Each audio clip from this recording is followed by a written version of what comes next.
What if the story you thought you knew was only the faintest shadow of something older, something broken, something the world tried to forget? What if beneath the soft hum of recorded history there were fractures, quiet and deliberate, tracing the outline of a civilization erased not by time, but by something far more final?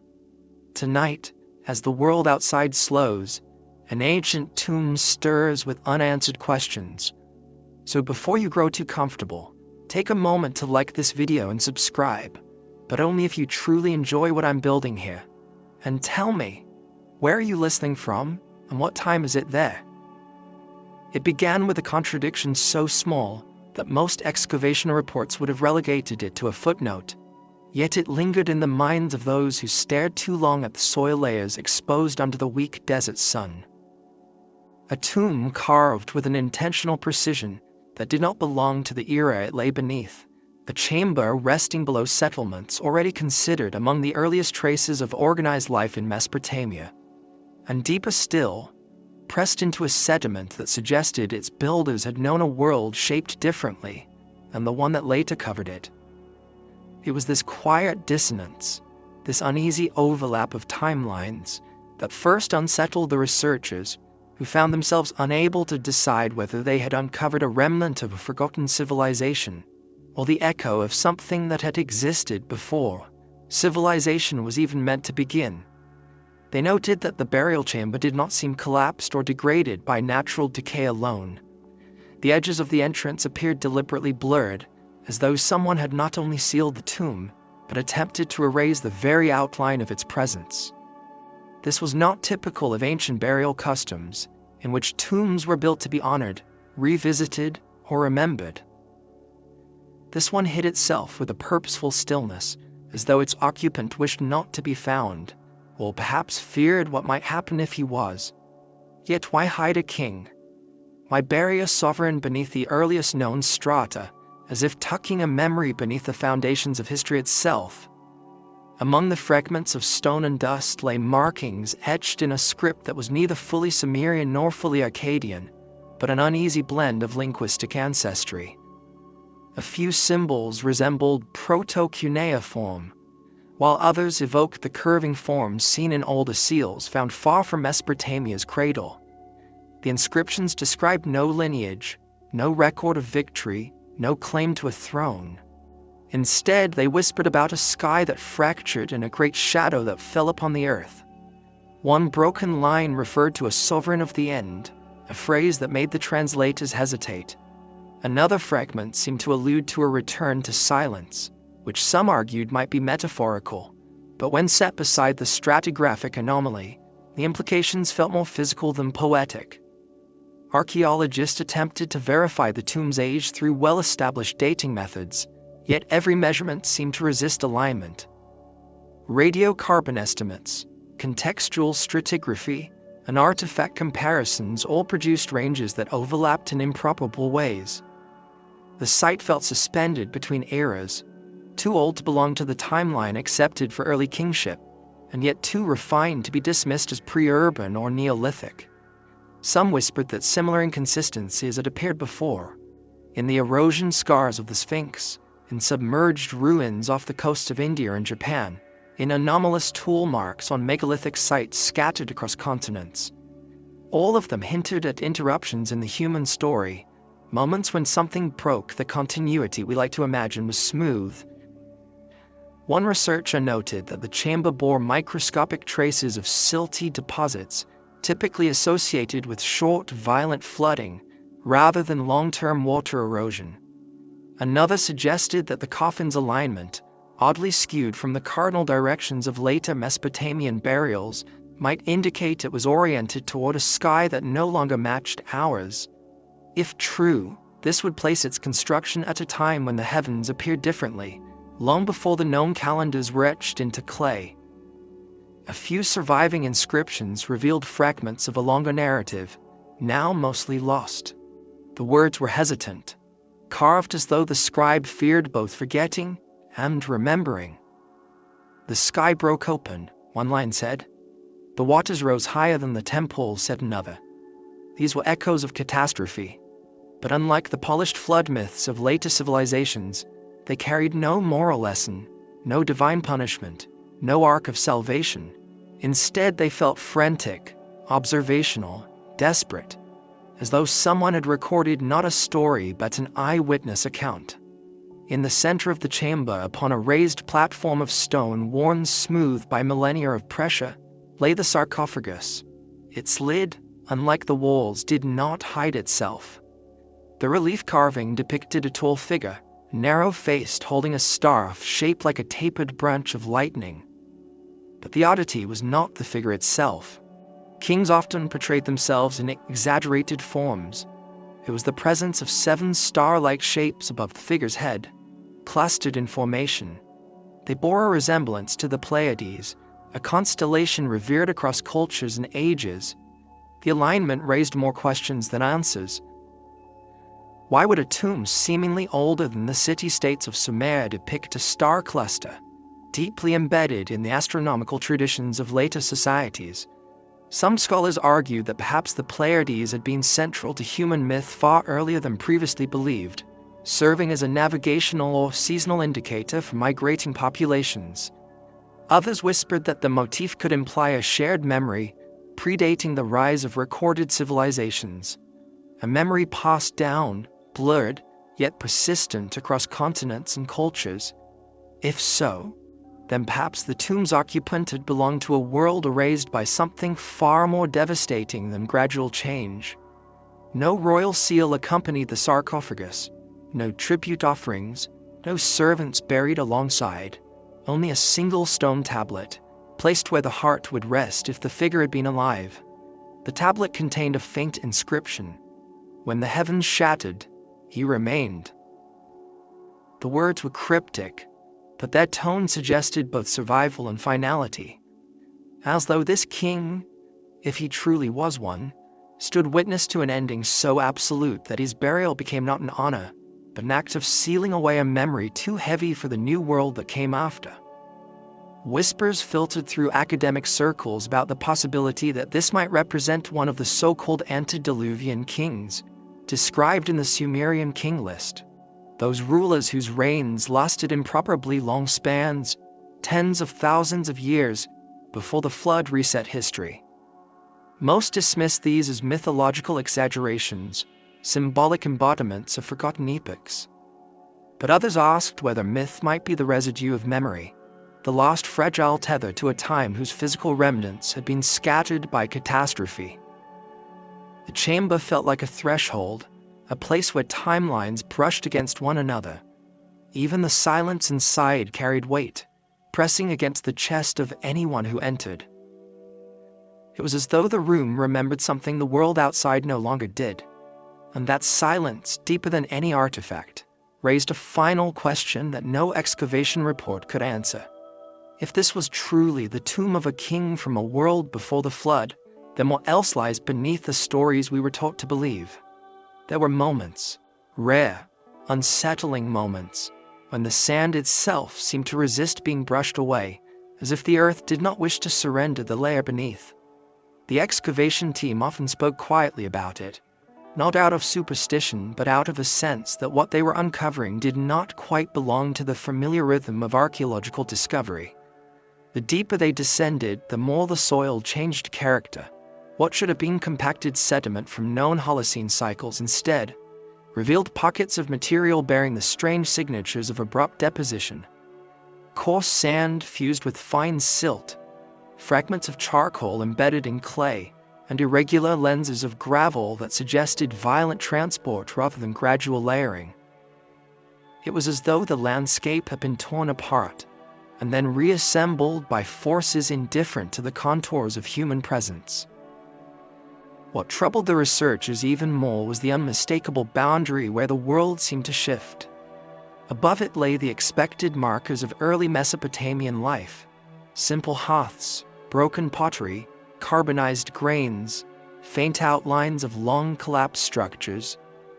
Below it lay a stratum so dense, so saturated with mineral deposits, that tools had to be changed repeatedly as their edges dulled far too quickly.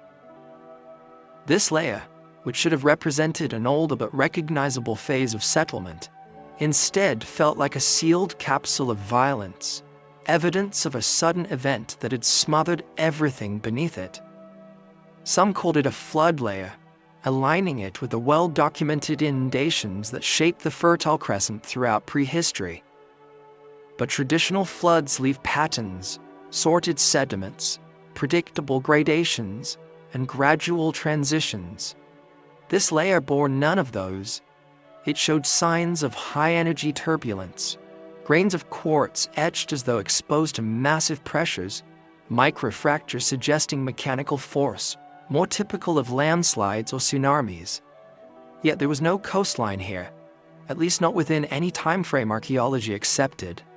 Unless, of course, coastlines themselves were not where we assumed they were. A geologist on the team proposed that the region, now far inland, might once have been subject to abrupt hydrological shifts connected to the chaotic end of the Pleistocene. The Younger Dryas, a period of sudden climatic collapse, had left signatures across the globe. Black mats, burn layers, meltwater pulses, displaced soils.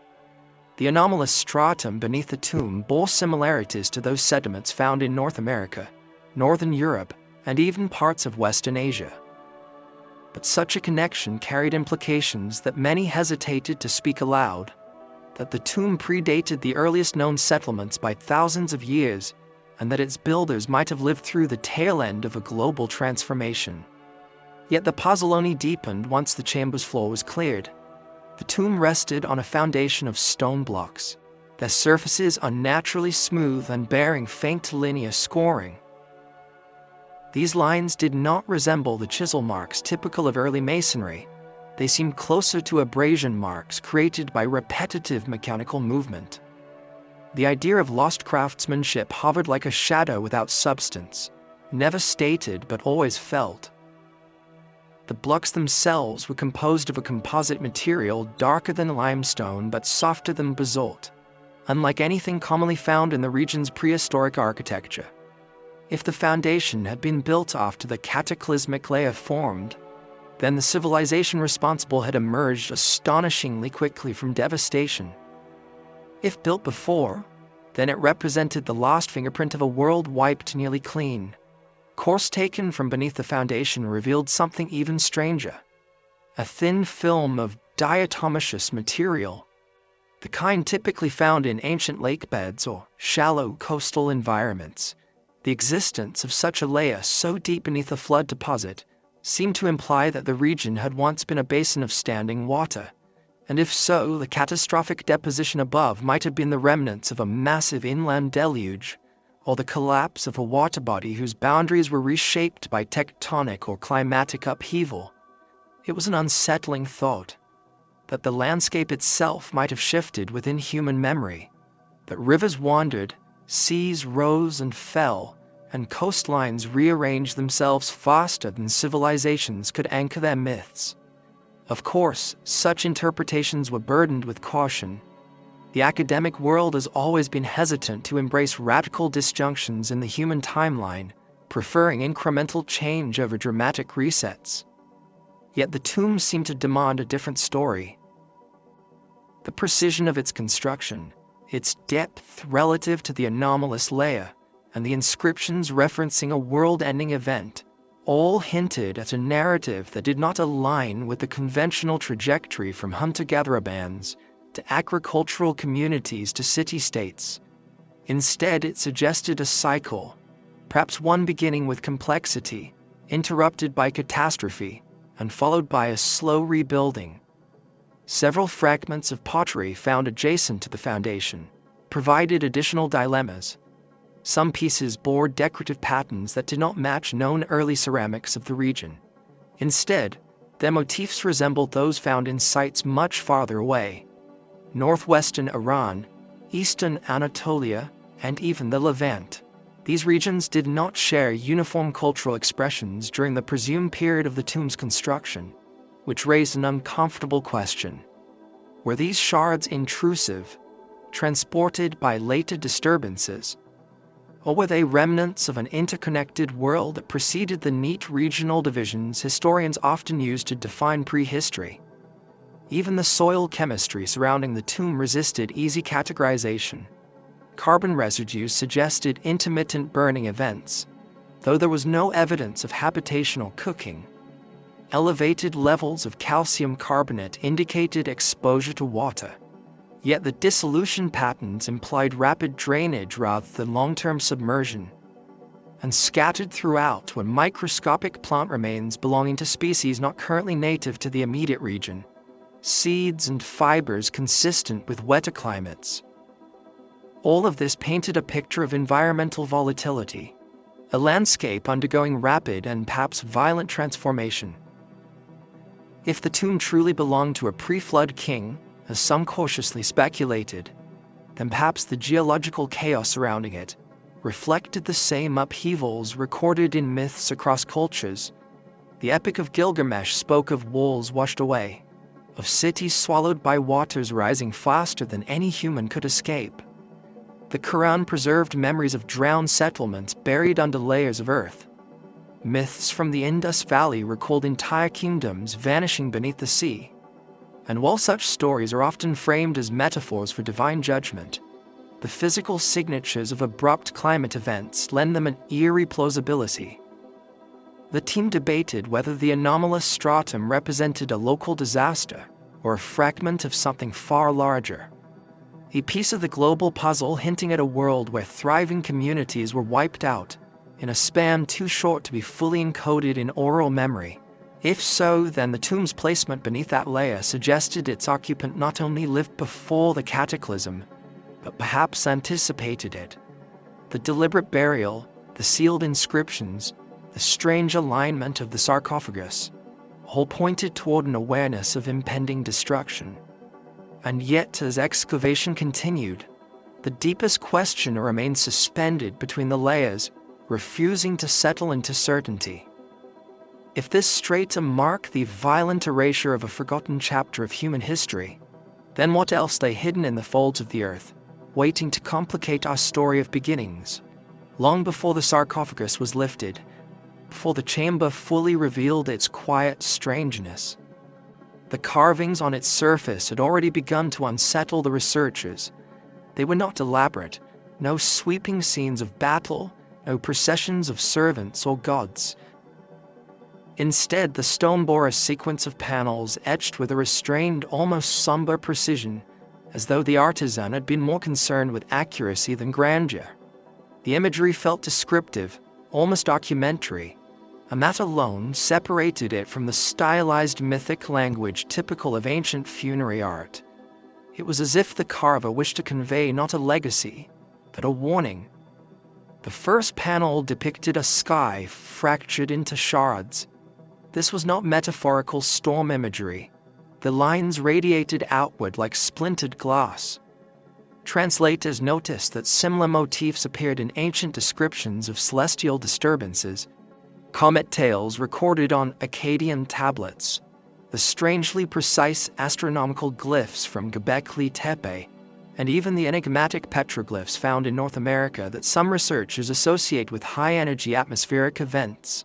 Though no single civilization had preserved the event in consistent detail, the recurrence of sky fracture imagery across continents could not easily be dismissed. The second panel showed rising water, not stylized waves, but chaotic surges with embedded debris, carved so carefully that microscopic examination revealed layering reminiscent of sediment patterns. It was unsettling to see such technical precision in a funerary panel. The carver had depicted water not as a gentle symbol of rebirth or purification, but as a destructive force that carried earth, stone, and the remnants of structures within it. This carving aligned disturbingly well with real geological evidence of rapid sea level rise at the end of the Younger Dryas, when meltwater pulses caused ocean levels to surge tens of meters in a geological instant. On the third panel, hills collapsed in on themselves. Lines representing Earth buckled downward, and jagged shapes jutted from beneath, a depiction that bore an uncanny resemblance to land subsidence patterns documented in regions affected by rapid glacial melt or seismic activity triggered by massive redistribution of water weight. Some research has quietly noted that similar imagery appears in early Indo-Iranian myth cycles, describing mountains melting or falling into the sea, poetic language that might conceal memories of tectonic instability following climatic upheaval. Yet the fourth panel was perhaps the most troubling. It depicted a celestial object, elongated, streaked, approaching the Earth.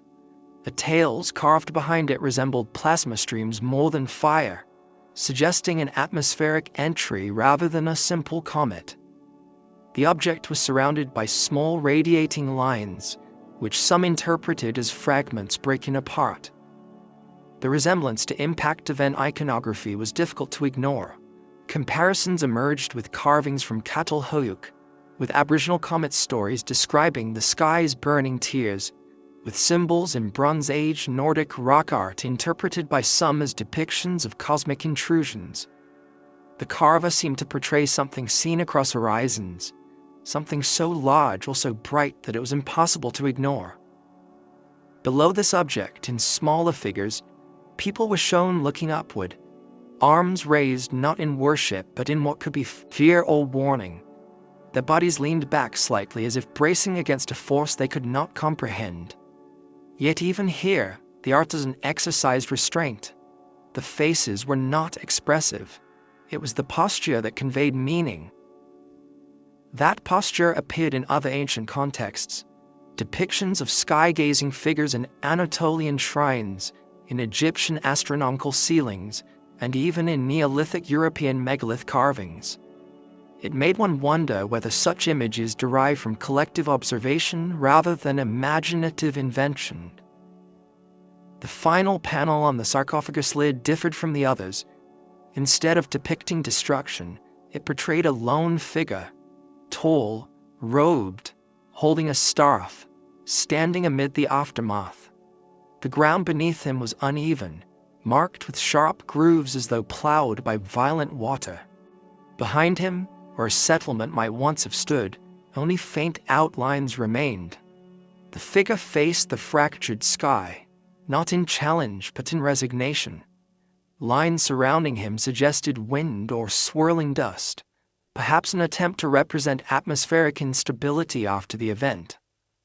The inscription beneath this final panel used a script so archaic it bordered on unclassifiable.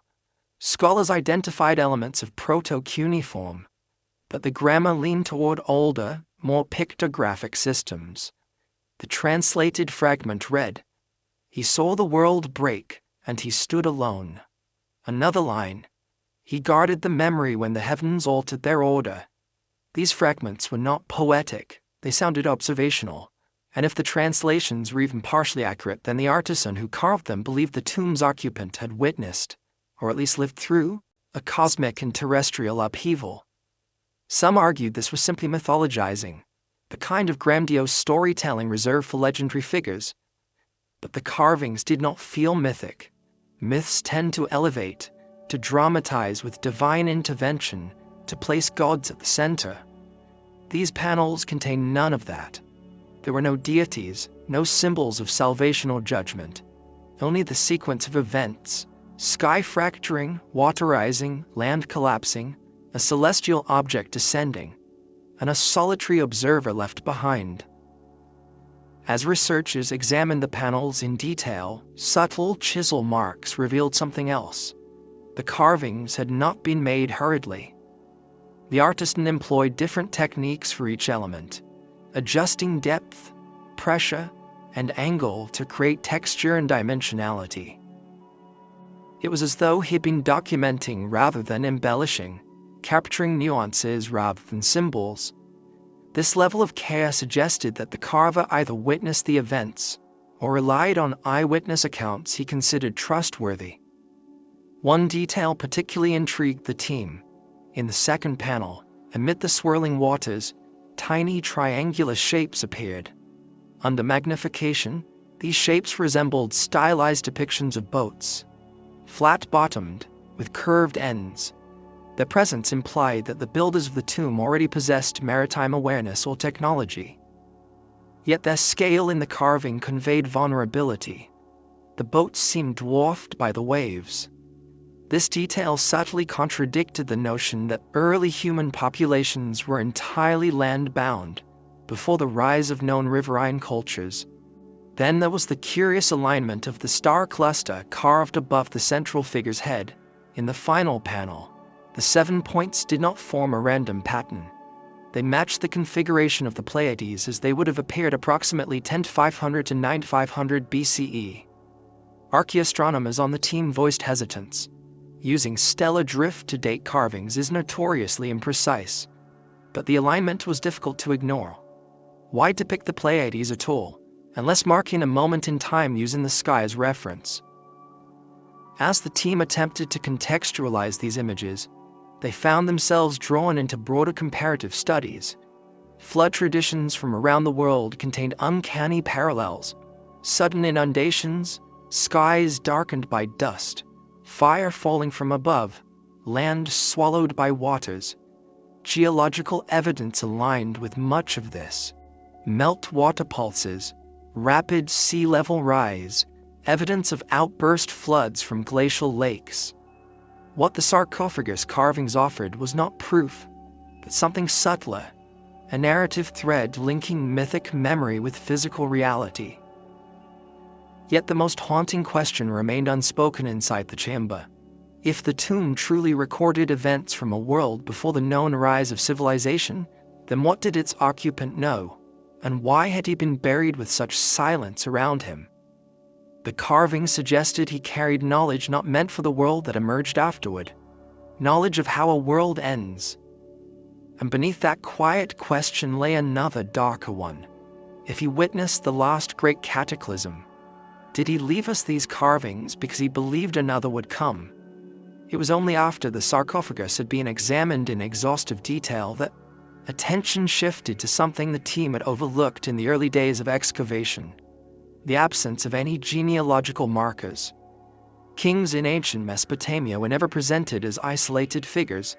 Their legitimacy depended on lineage, on fathers, grandfathers, dynastic founders, divine ancestry, or at least a claim to one. Yet this tomb held none of those threads. There were no inscriptions tying the occupant to a predecessor, no symbols connecting him to a house or clan, no mention of heirs. It was as if he had appeared abruptly in the historical landscape, ruled alone, and vanished without leaving even the smallest trace of a dynasty. This absence became more troubling once scholars began cross-referencing known king lists. The Sumerian king list, preserved in various fragmentary tablets, recorded rulers whose reigns stretched across implausible lengths: 28,800 years for one, 36,000 for another. Most modern historians interpret these figures symbolically, viewing them as mythological scaffolding built around real settlements. But within those lists were anomalies, names that appeared only once, with no familial connections, no context, no continuation. They were like solitary stars in an otherwise coherent constellation. Comparative analysis revealed an unsettling pattern. Across the earliest layers of Mesopotamian textual tradition, there were occasional mentions of rulers described not through family ties, but through events. Kings who presided over the time before the waters, or when the great storm broke, or in the era when the gods walked among men. These references were rare and often edited out in later canonical versions, leaving only whispers preserved in older, less standardized tablets. The team wondered whether the occupant of the tomb might be one of these figures, a king defined not by lineage but by catastrophe. Yet the problem extended beyond Sumer. In early dynastic lists from Ebla, Mary, and even ancient Anatolian sites, certain rulers appeared abruptly without genealogical anchors. The phenomenon seemed almost systematic, as if knowledge of their ancestry had been intentionally severed. Why would multiple civilizations erase the beginnings of certain kings while preserving meticulous records for others? The question hovered over the excavation like a faint, unspoken accusation. One epigrapher suggested that the tomb's occupant might belong to a class of rulers whose origins predated the rise of structured dynasties altogether. If a catastrophic event erased earlier civilizations, then the survivors would have re-established authority without the need for genealogical continuity. Lineage might not have mattered in the immediate aftermath of a world-ending flood. What mattered then was survival, leadership, and knowledge of how to rebuild. But that theory carried implications that rippled outward. If early kings were survivors rather than founders, then the Sumerian king list might not be a mythological device at all. It might be the faint memory of a succession that began before the deluge.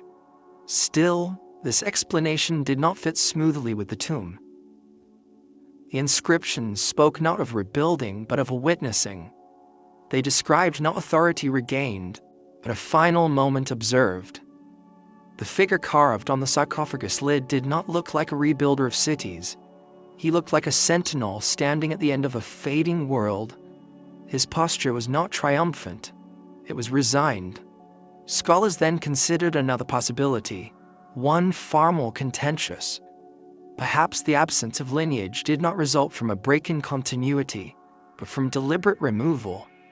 Ancient institutions often rewrote histories to consolidate power. Priests reshaped genealogies to legitimize new kings. Dynasties rewrote past events to diminish rivals. Stories were merged, divided, or eradicated based on political needs. Later Mesopotamian empires, particularly during the rise of Babylon, standardized religious and historical texts in ways that obscured earlier variants. It was conceivable that the memory of a pre-flood king, or even the idea of such a figure, might have been considered dangerous to the emerging order. Why dangerous? Perhaps because a ruler tied to a previous cycle, one who lived through planetary turmoil, embodied knowledge that contradicted the narratives used by later powers to justify their authority. A king associated with cosmic upheaval or celestial disruption could destabilize established cosmologies. The existence of such a figure might imply that the gods were not consistent, that creation had been interrupted, that the world had ended once and could end again. Such ideas could fracture priesthoods built upon the promise of cosmic stability. Fragments from other tablets hinted at these tensions. One Akkadian commentary, heavily damaged but partially legible, referenced the one who knew the signs before the flood, and stated that his name was struck from the tablets lest the people remember. Another fragment from a later period accused earlier scribes of speaking of kings who were not born of man, but of the heavens, and called these accounts lies of the ancients. These accusations suggested an ideological conflict between traditions, one preserving memories of primordial rulers tied to cosmic events, and another seeking to erase or reinterpret them. If this tomb belonged to such a figure, then the lack of lineage may not reflect historical absence but historical removal.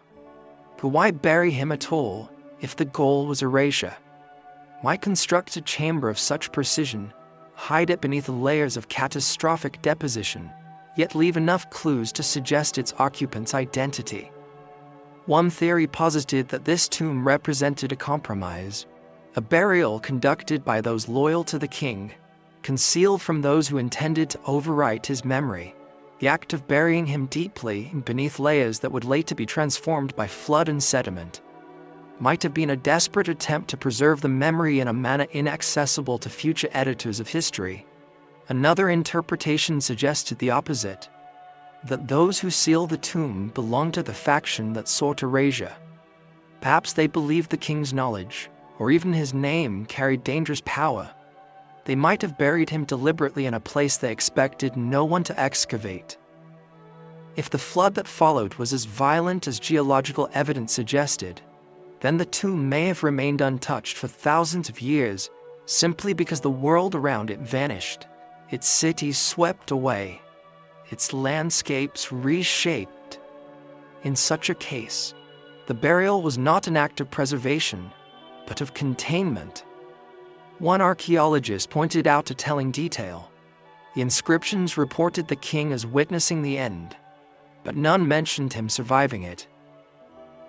This omission led some to speculate that he might have died shortly after the catastrophe began. Perhaps during the first phase of upheaval, his burial would then represent a liminal moment, a point when the world was collapsing, yet ritual still mattered.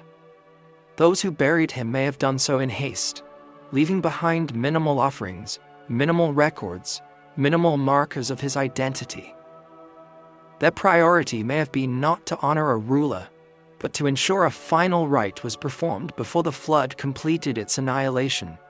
If so, then the absence of dynasty becomes not a mystery, but an inevitability.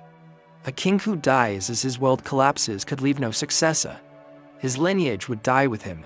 His throne, if he had one, would be submerged. His city, if it existed, would be erased. What remained was only the memory of a solitary witness standing before the shattering of the sky. Still, one detail refused to settle comfortably within any interpretation. The inscriptions referred to him not merely as a king, but as the last sovereign. Not the last of a dynasty, simply the last. The title implied an ending not just of lineage but of kingship itself. It was as though the concept of rulership dissolved alongside the world it governed. And if this king was truly the last of an entire era, then the question that closed part 1 now returned with sharper teeth. If he stood at the threshold between worlds, what memories died with him, and what fragments survive only because the earth was careless enough to reveal this tomb?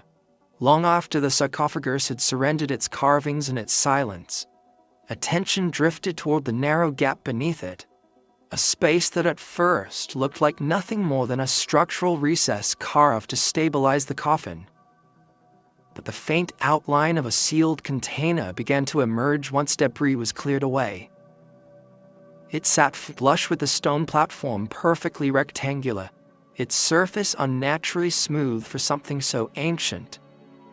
A thin layer of mineral accretion coated its exterior, suggesting that it had remained undisturbed through cycles of moisture, sediment, and geological pressure.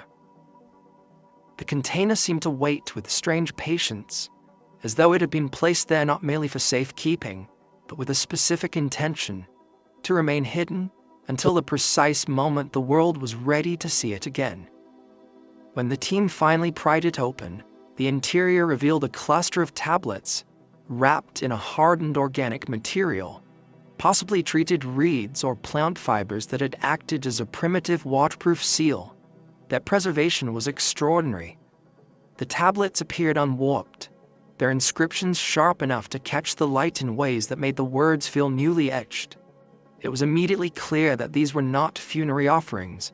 They were records, deliberately protected against a destruction the scribes evidently foresaw. The writing on the tablets differed subtly from the inscriptions carved into the sarcophagus. These lines were more methodical, less poetic, as though intended for scribes or astronomer priests rather than for symbolic commemoration. The first decipherable tablet contained what seemed to be an astronomical register, columns of markings tracking the movements of certain celestial bodies. But unlike the well-known star lists of later Mesopotamian periods, this register marked not seasonal cycles, but irregular intervals.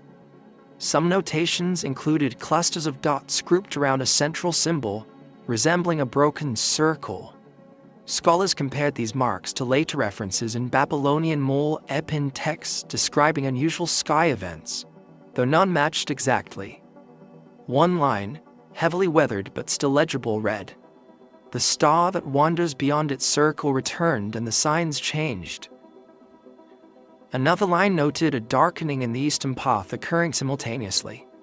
These observations bore resemblance to recorded phenomena associated with major dust-loading events, such as volcanic eruptions or atmospheric disturbances caused by impact-generated aerosols. Yet the tone of the writing suggested a level of expectation, even recognition, as if the scribes knew the pattern and awaited its return. Another tablet contained geographic symbols, maps perhaps, though stylized in unfamiliar forms.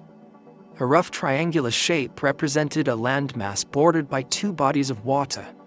Its proportions were not consistent with any known Mesopotamian terrain. Some argued it resembled an older coastline configuration reconstructed through paleogeography simulations, though the match was not exact. Along its edges, small clusters of wedge-shaped marks indicated settlements or significant sites. One cluster bore a symbol resembling the one found on the sarcophagus lid, reinforcing the connection between the tomb's occupant and this mysterious geography. The most compelling tablet, however, differed from the rest. It was smaller, lighter, etched with a more hurried hand. Its text began with a line that puzzled translators. The cycle approached its breaking. The following section described unusual tides, storms rising without warning, and the trembling of the deep ground.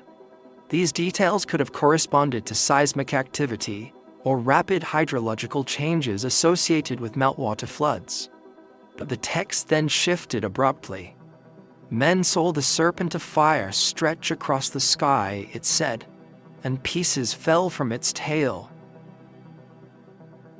This description echoed accounts from far-flung cultures, the Athabascan stories of the sky serpent that shed fire, Aboriginal Australian myths of fiery rain, and even some interpretations of the petroglyphs in the American Southwest depicting what researchers believe to be plasma instabilities caused by high-energy atmospheric events. If the tablet described an actual astronomical phenomenon, perhaps a disintegrating comet or meteor stream, then the accompanying upheavals could indeed reflect real environmental consequences. The final lines were the most cryptic. He who knew the signs spoke of the last rising. He said the waters would swallow the low cities. He said the sky would break again.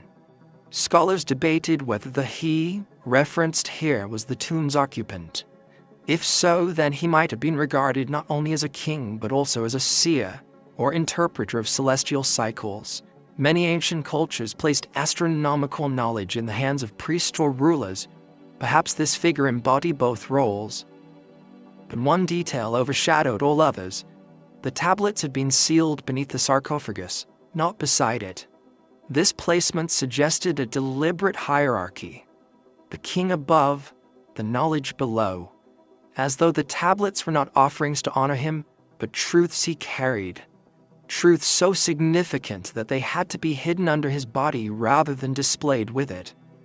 Some on the team speculated that those who buried him feared the tablets might be misused or misunderstood. Others believed the tablets were meant to be found only after the passage of time had rendered their meaning ambiguous enough to be safe. A curious pattern emerged once the tablets were translated in full. Several passages refer to a return to silence. One described the moment when the temples turned to dust, not through war but through the breaking of the wind from the east. Another noted that the river no longer flowed where it once did, a line consistent with geological evidence suggesting abrupt shifts in ancient river courses. Yet none of these records framed the events as divine punishment. They read like observations, clinical, resigned, almost scientific. This led to an uncomfortable realization. The scribes who created these tablets may have understood the impending destruction not as myth, but as a predictable pattern. If they observed recurring cycles of celestial fragmentation or climate collapse, they might have interpreted them as markers of an approaching end. The idea of ancient people possessing such knowledge is controversial, often dismissed as fringe speculation. Yet the tablet's tone, urgent, factual, devoid of supernatural framing, felt incompatible with purely mythic storytelling. One tablet contained a single line that seemed out of place among the astronomical and environmental records. We sealed this truth so that only the earth might remember. The phrasing invited speculation. Why would scribes seal knowledge at all, unless they believed that future generations would not, or should not, carry it forward? Was the knowledge considered too dangerous, too destabilizing, or simply too painful for those who would rebuild the world after the Cataclysm? The teams struggled to agree on a cohesive interpretation. Some argued the tablets reflected the observations of a culture attuned to the rhythms of the sky and earth, possessing empirical knowledge encoded in symbolic language. Others believed the texts blended memory with myth, preserving fragments of real events through metaphor. But all agreed on one point. The tablets did not belong to a world ignorant of natural cycles. They belonged to a world that felt the ground shift, watched the sky fracture, and understood, on some level, that catastrophe followed patterns.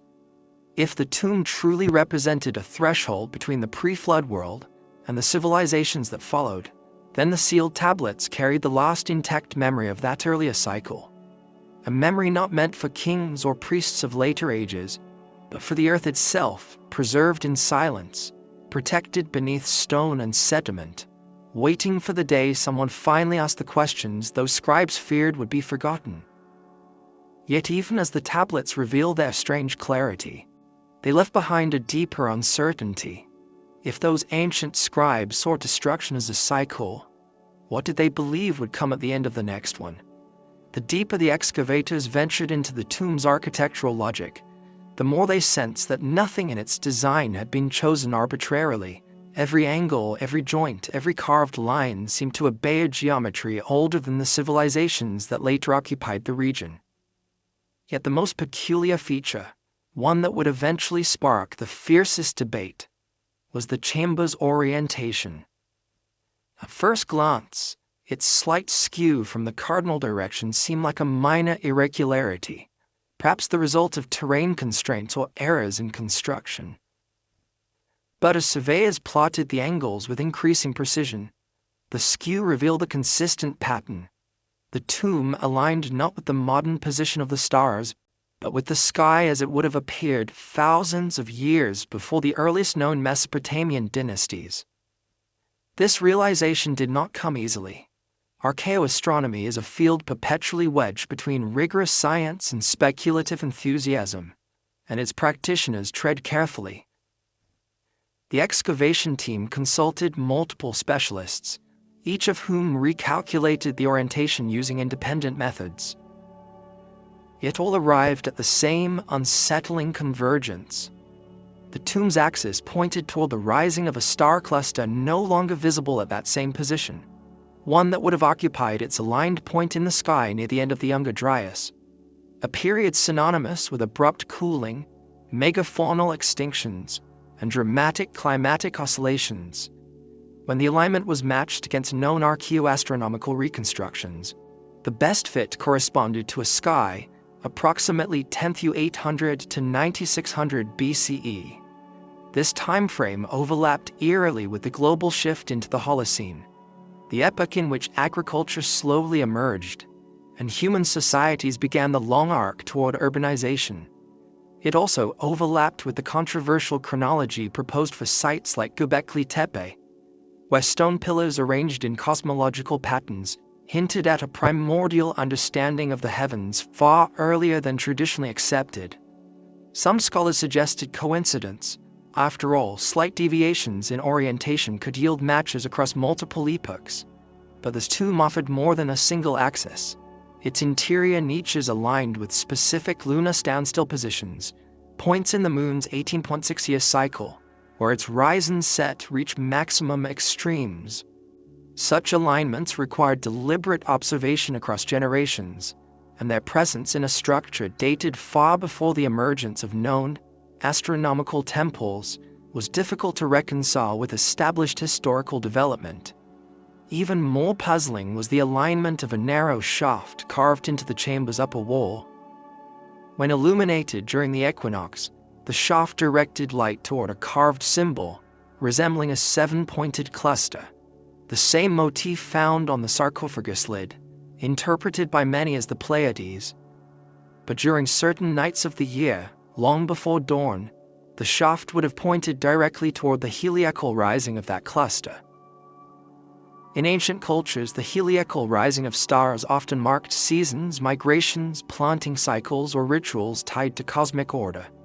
That such a phenomenon was encoded into a tomb buried beneath a flood layer seemed to strain the boundaries of coincidence. The question emerged: why would a tomb be built with such astronomical precision, unless its occupant was associated not just with kingship, but with celestial knowledge?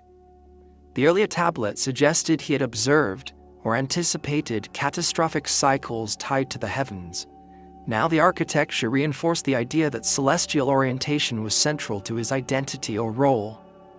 Perhaps the builders intended the tomb itself to serve as a kind of cosmic marker, a memorial not only to a man but to a moment in the sky.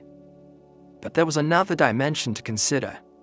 Over millennia, the Earth's axial precession, the slow wobble of its rotational axis, shifts the position of stars relative to the horizon. Structures aligned to specific celestial events therefore act like timestamps, anchoring their construction to a particular era. If the tomb's alignments indeed matched a sky from more than 11,000 years ago, then the implications were profound. The tomb would predate not only the earliest Mesopotamian settlements, but nearly every known architectural tradition on Earth. Predictably, critics pushed back. Some argued that erosion or sediment shift could have altered the tomb's angle. Others proposed that the alignment matched multiple epochs, not just the Younger Dryas termination. Yet these objections weakened once the team mapped secondary alignments across the chamber. The angles converged with too much internal consistency. It was not a single axis, but a system, a coordinated astronomical scheme embedded in stone. One researcher noted a troubling parallel with the alignment controversies surrounding the Great Pyramid of Giza and the Sphinx, both of which, opponents argued, reflected celestial conditions older than the accepted construction dates. While mainstream Egyptology rejected most of these claims, the mathematical arguments behind them resonated here. Ancient builders, in some cases, seemed to reference skies predating their own eras. Whether these references reflected inherited knowledge or deliberate invocation of an ancestral epoch remained a matter of debate. But in this tomb, unlike the pyramids, the architectural evidence was tied directly to stratigraphic anomalies and sealed inscriptions describing catastrophic environmental cycles. It was not simply an astronomical puzzle, it was part of a larger narrative, a narrative in which celestial alignments functioned as markers of a world undergoing rapid transformation. One particularly enigmatic alignment pointed toward a star whose identity puzzled specialists. Some believed it represented Deneb, others suggested Vega. Both stars served as pole stars at different epochs due to axial precession. If the alignment indicated Vega's pole position, the tomb's construction would indeed align with a time around the Younger Dryas, a time when the sky held a different north, and perhaps a different meaning to those who watched it with a sense of foreboding. The inscriptions on the hidden tablets mentioned a return of the wandering star, a phrase whose meaning remained elusive. Some interpreted it as a poetic reference to planetary retrograde motion. Others believed it referred to a recurring celestial body such as a comet or debris stream. If the tomb's architecture encoded the cycle of this wandering star, then the alignment system could have been designed not merely for orientation, but for prediction. The idea that a prehistoric culture might have tracked long-term astronomical cycles unsettled many scholars, yet the alignment of ancient structures to solstices, equinoxes, and lunar phases is well documented across the world, from Newgrange to Nupta Playa. The question was not whether early people observed the sky, but how early and with what purpose. Here, in the quiet of a buried chamber, the purpose felt heavy. The alignment seemed less celebratory and more cautionary, as though the builders sought to fix a moment in stone so future eyes could trace the same celestial trajectories, the same warnings encoded in the heavens, and that led to a darker possibility. If the tomb marked the sky of a world approaching catastrophe, then perhaps it was built not after the event but before it. Constructed as a monument to a cycle predicted to return, the king entombed within may not have been only a witness to destruction, but one who foresaw it, recording in stone the celestial signs that heralded the end of his age. The question lingered in the dim light of the chamber, refusing to fade.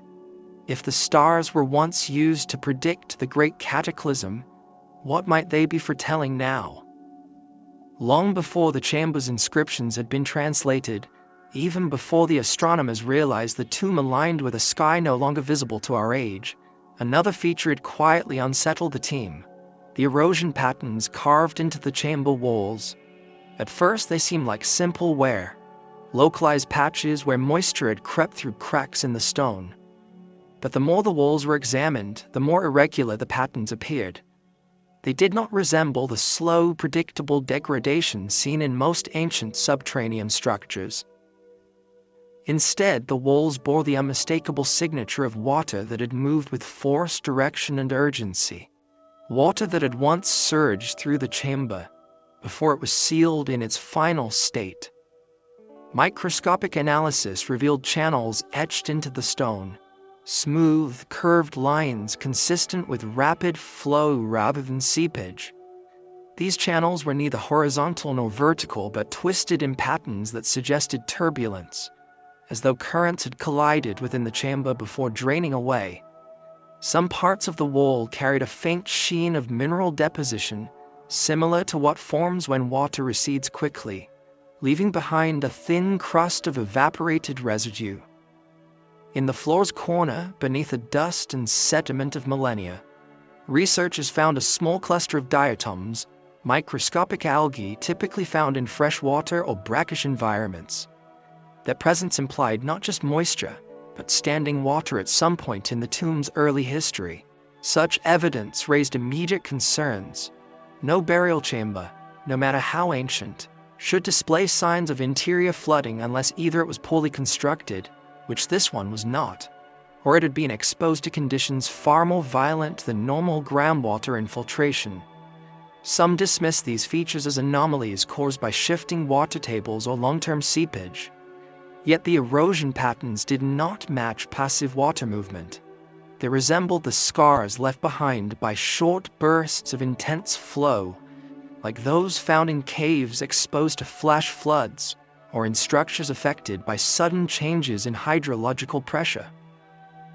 These observations echoed another long-standing archaeological debate, the one surrounding the Sphinx's enclosure in Egypt, where deep vertical fissures and rounded edges have been interpreted by some geologists as evidence of prolonged, intense rainfall during a period when the region was far wetter than it has been for the last several thousand years.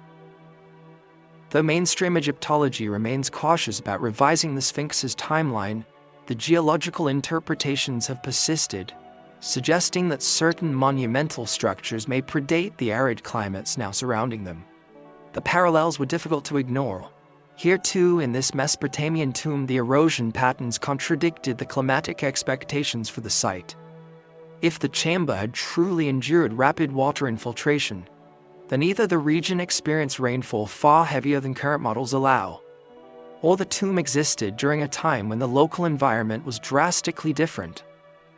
Paleoclimatic data indeed suggests that the broader Near Eastern region experienced severe hydrological fluctuations at the end of the Pleistocene, periods of sudden flooding followed by dramatic drying. These fluctuations are reflected in sediment cores, lake-level changes, and pollen records across the Fertile Crescent, and yet, no known structure from that era exhibits evidence of deliberate engineering at the scale seen in this tomb. Hypothesis then emerged that the tomb had been built before or during an extraordinary climatic event. Large-scale meltwater discharges triggered by the collapse of ice sheets in distant regions could have caused river systems to swell uncontrollably. Megafloods known from geological records in North America and Europe may have had counterparts across Eurasia. Some researchers have suggested that glacial meltwater pulses contributed to global sea level rise, exceeding 60 meters over relatively short spans. If the tomb existed during such upheavals, then water could easily have surged into underground structures before receding, leaving behind the erosional marks now documented on the walls. Still, the chamber's integrity complicated this theory.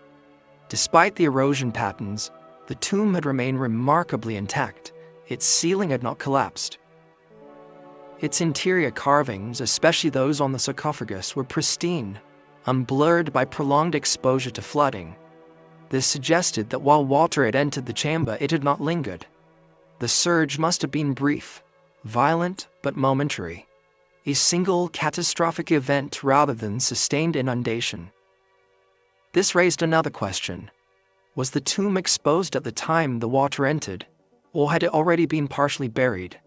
If partially buried, then the water responsible for the erosion would have had to travel downward from the surface with tremendous force, perhaps the result of a deluge so intense that it carved new channels across the landscape. Alternatively, the tomb might have been near a river that suddenly changed course due to tectonic or sedimentary shifts. The ancient Tigris and Euphrates rivers are known to have altered their paths dramatically over long timescales. Perhaps one such shift occurred during a violent climatic episode, and yet one detail refused to fit neatly into any environmental explanation. The erosion was not uniform. Only certain areas of the chamber bore significant water-wear marks, while others remained untouched. The pattern suggested water had entered from a specific direction, channeled along precise paths. The source of this directed flow remained unclear until the team mapped every joint, seam, and slab of stone composing the chamber's architecture. An unsettling possibility arose. The chamber might once have been opened to the surface through a narrow passage, later sealed intentionally. If so, then the water that entered the chamber would have passed through that opening, carving the channel-like patterns before the entrance was blocked. This implied that the tomb, contrary to initial assumptions, was not originally built as a sealed environment. It may have been open, visible, perhaps even used for ritual purposes before being entombed beneath sediment and sealed by those who sought to hide it. Then there was the question of intent. If the structure had been open to the elements and used in ceremonial contexts, then its subsequent sealing represented a drastic shift, a moment when the builders no longer wished the place to be visited or seen. What could have provoked such a change? Some argued that the approaching cataclysm described in the tablets might have inspired the sealing, as though the builders anticipated the impending devastation and sought to preserve the site from it. Others suggested the sealing occurred after the first onslaught of the destructive event, when survivors attempted to salvage what remained. But the most haunting interpretation proposed that the sealing of the chamber, combined with the water erosion inside, was evidence of a hurried burial. Perhaps the king had died when the catastrophe began, and those who interred him acted quickly, performing rites even as the world around them collapsed. Water may have surged into the chamber before it was fully closed, the ritual interrupted by forces beyond their control. The sealing might then have been completed afterward, in the brief lull between destructive waves. The erosion patterns in that reading were not signs of an ancient environment alone.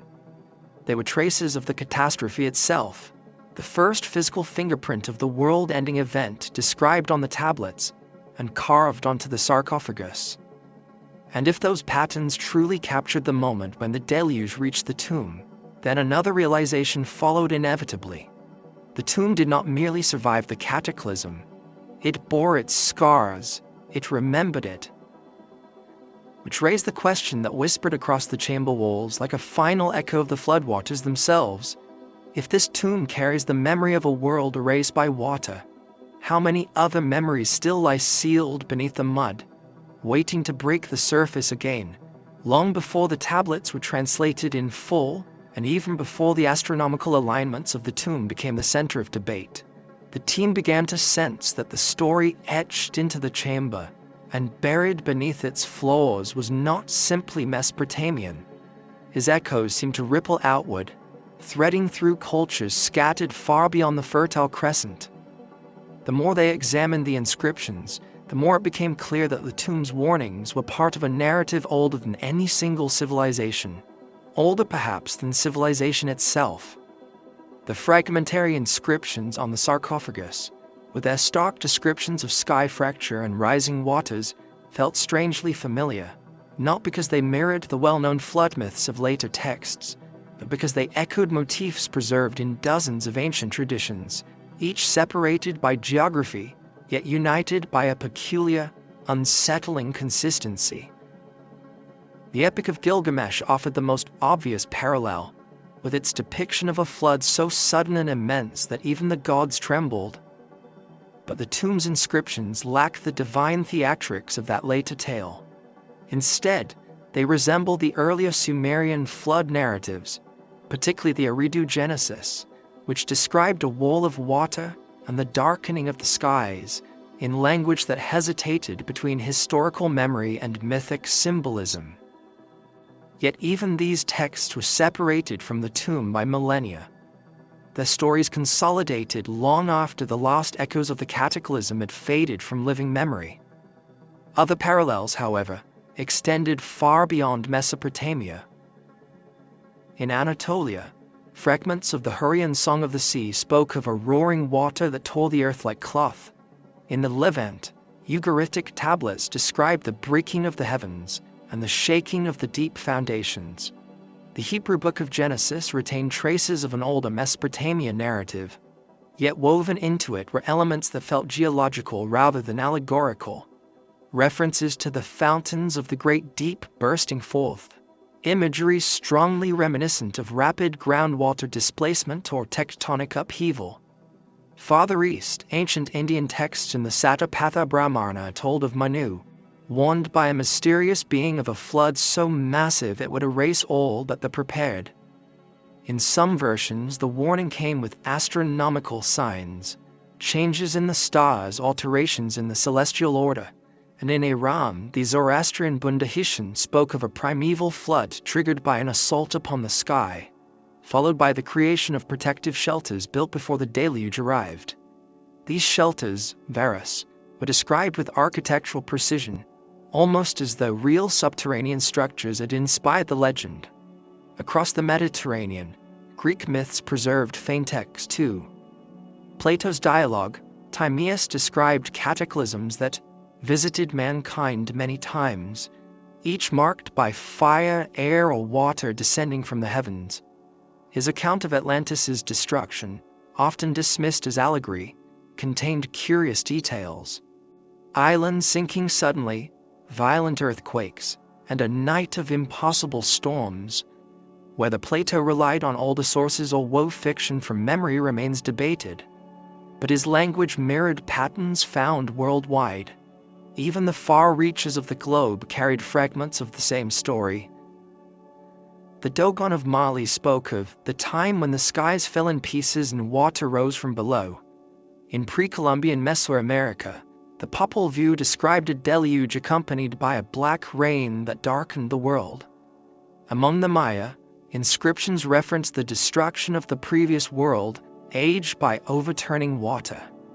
In North America, Apache and Hopi traditions recalled a flood preceded by a serpent of fire streaking across the sky, a phrase echoed almost exactly in one of the tablets from the tomb. Aboriginal Australian narratives describe these sky serpents shedding burning fragments, causing the land to shake and drown. What unsettled the team was not that many cultures had flood myths, that was well known. What troubled them was the precision of the parallels, especially when compared to geological records of the abrupt end of the Younger Dryas. Around 12,900 to 11,600 years ago, the planet experienced extreme climate swings. Massive meltwater pulses surged into the oceans, sea levels spiked dramatically, coastal regions were submerged, inland lakes overflowed, mega floods carved immense channels in North America and Eurasia. In Greenland ice cores, layers of dust and micrometeorites hinted atmospheric disturbances. Some researchers propose a cosmic impact or a cometary debris encounter as a contributing factor, a theory controversial, but supported by scattered evidence. Nanodiamonds, melt glass, platinum spikes, the tomb's panels, fractured sky, chaotic waters, collapsing land, a descending celestial object, read like an artistic compression of these very geological signatures. If the occupant witnessed such an event, then his story would not be a local legend. It would be part of a global memory. And if the scribes who sealed the tablets beneath his body believed the catastrophe to be cyclical, then they might have deliberately encoded their warnings in imagery, recognizable to cultures far beyond their own. The more the team compared the tomb's inscriptions with global mythic parallels, the more the idea of isolated development felt untenable. It was not that all these cultures collaborated. Rather, they may have inherited the same trauma. Environmental catastrophes leave deep scars, not only on landscapes, but on the human psyche. Oral traditions transmitted across generations can preserve details for thousands of years, though often wrapped in symbolic language. When enough of these traditions were placed side by side, a pattern emerged. Descriptions of fire from the sky, water rising suddenly, earth trembling, and darkness covering the world. Still, the researchers hesitated. Parallels could be coincidence, or a result of shared human tendencies to frame catastrophes using similar metaphors, yet the specifics, the broken sky, the serpent of fire, the fountains of the deep, the shifting of stars, recurring across continents, across languages, across eras, made coincidence feel increasingly unlikely. Worse still was the realization that some of these traditions reference astronomical markers.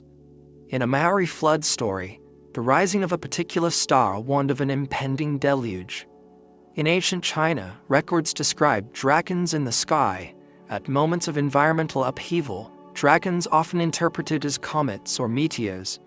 In Japan, the Kojiki spoke of the heavens shaking and stones falling from above before land was submerged. The Pleiades, too, the same cluster carved onto the king's sarcophagus, figured prominently in many of these stories, marking seasonal transitions or endings of world cycles. Was it possible that the tomb's builders encoded their knowledge in a way meant to resonate with a shared human memory, or that their warning belonged to the earliest layer of a flood narrative that later cultures fractured and reshaped? The most provocative thought was also the hardest to articulate. If the tomb's occupant witnessed the last global cataclysm, and if cultures around the world remembered fragments of the same event, then these myths were not mere stories. They were the residue of history.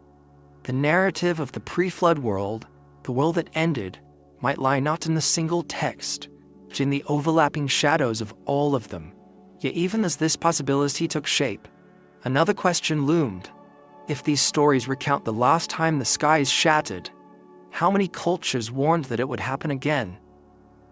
And those warnings, scattered across mythologies like distant echoes, left the chamber with a final quiet unease. If the tomb preserves the memory of a world destroyed, who, or what, decided that the memory should survive at all? Long before the debates over flood myths had quieted, and even before the tomb's astronomical alignments forced scholars to redraw their mental timelines, attention drifted toward a collection of objects uncovered near the chamber's outer threshold, artifacts that seemed to contradict every assumption about the technological abilities of the people believed to have lived during the tomb's era. They were few in number, no more than a handful of items scattered across what appeared to be an intentionally cleared platform. Yet each object carried a strangeness that resisted simple categorization. They were neither ceremonial nor decorative. They felt instead like tools fashioned by hands that understood materials in ways that did not align with what archaeology typically allowed for a period so ancient. The most perplexing object was a small cylindrical stone, dark, dense, and cut with an almost mechanical precision. Its edges were smooth not merely from erosion or handling, but from shaping, as though it had been ground against a surface with controlled, repetitive movement. Under magnification, researchers observed striations that suggested the use of a tool or abrasive technique far more advanced than simple flaking or polishing. The cylinder resembled artifacts found at other enigmatic sites, like the perfectly drilled cores removed from granite blocks at Egypt's Giza Plateau, whose spiral tool marks continue to puzzle engineers. Similar cylindrical stones have been unearthed at pre-dynastic sites in Peru and in the Levant, often bearing marks that seem inconsistent with Stone Age methods of shaping. Another object, a fragment of copper, raised even more questions. It appeared to be nearly pure, lacking the impurities common in early metallurgical attempts. Metallurgists noted that such purity typically requires controlled smelting environments, Yet evidence of furnaces or high-temperature kilns in the region during the presumed time of the tombs simply does not exist. The fragment also bore faint lines reminiscent of pressure folds, suggesting that it may have been hammered or shaped while hot. But the level of refinement was startling. In early copper-working cultures, tools and ornaments often show uneven composition and visible inclusions. This fragment did not. It felt as if it had been removed from a larger object, an implement perhaps, or a component of something more complex. Even more curious was a small piece of stone with a shallow groove running its length. The groove was perfectly straight, so straight that researchers joked it could have been made with a modern milling machine. But its interior surface raised more serious speculation. Under raking light, almost microscopic parallel lines became visible, like the faint ridges left by machining or by some form of repetitive linear abrasion. Such marks have been observed at mysterious sites like Pumapunku in Bolivia and on stone bowls from Abydos in Egypt, objects whose precision has fueled countless debates about lost techniques and even lost civilizations. Most archaeologists attribute the marks to simple abrasion or natural processes, yet in this tomb, the groove's context complicated those explanations. Why would an object bearing such marks appear in a chamber predating the world of metal chisels, lathes, or even simple copper saws? One theory proposed that these artifacts were intrusive, that is, introduced into the tomb long after its construction. But stratigraphic analysis undermined that idea. The layer above the artifact had settled uniformly, without signs of later disturbance. Microfossils in the surrounding sediment matched the deeper layers, suggesting the objects had lain undisturbed since the cataclysm that buried them. If they were intrusive, then the entire structure would show evidence of reopening, something conspicuously absent. The question then arose, were these objects simply misunderstood?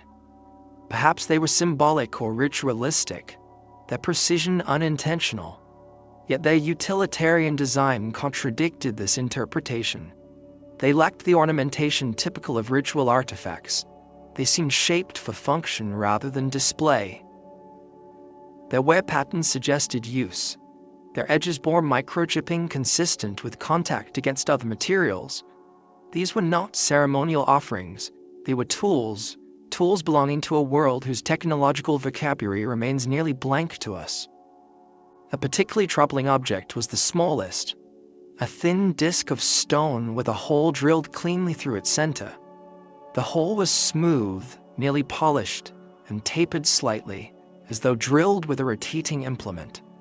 Drilled holes have appeared in artifacts across ancient sites, but the precision of this one felt out of place for its presumed age.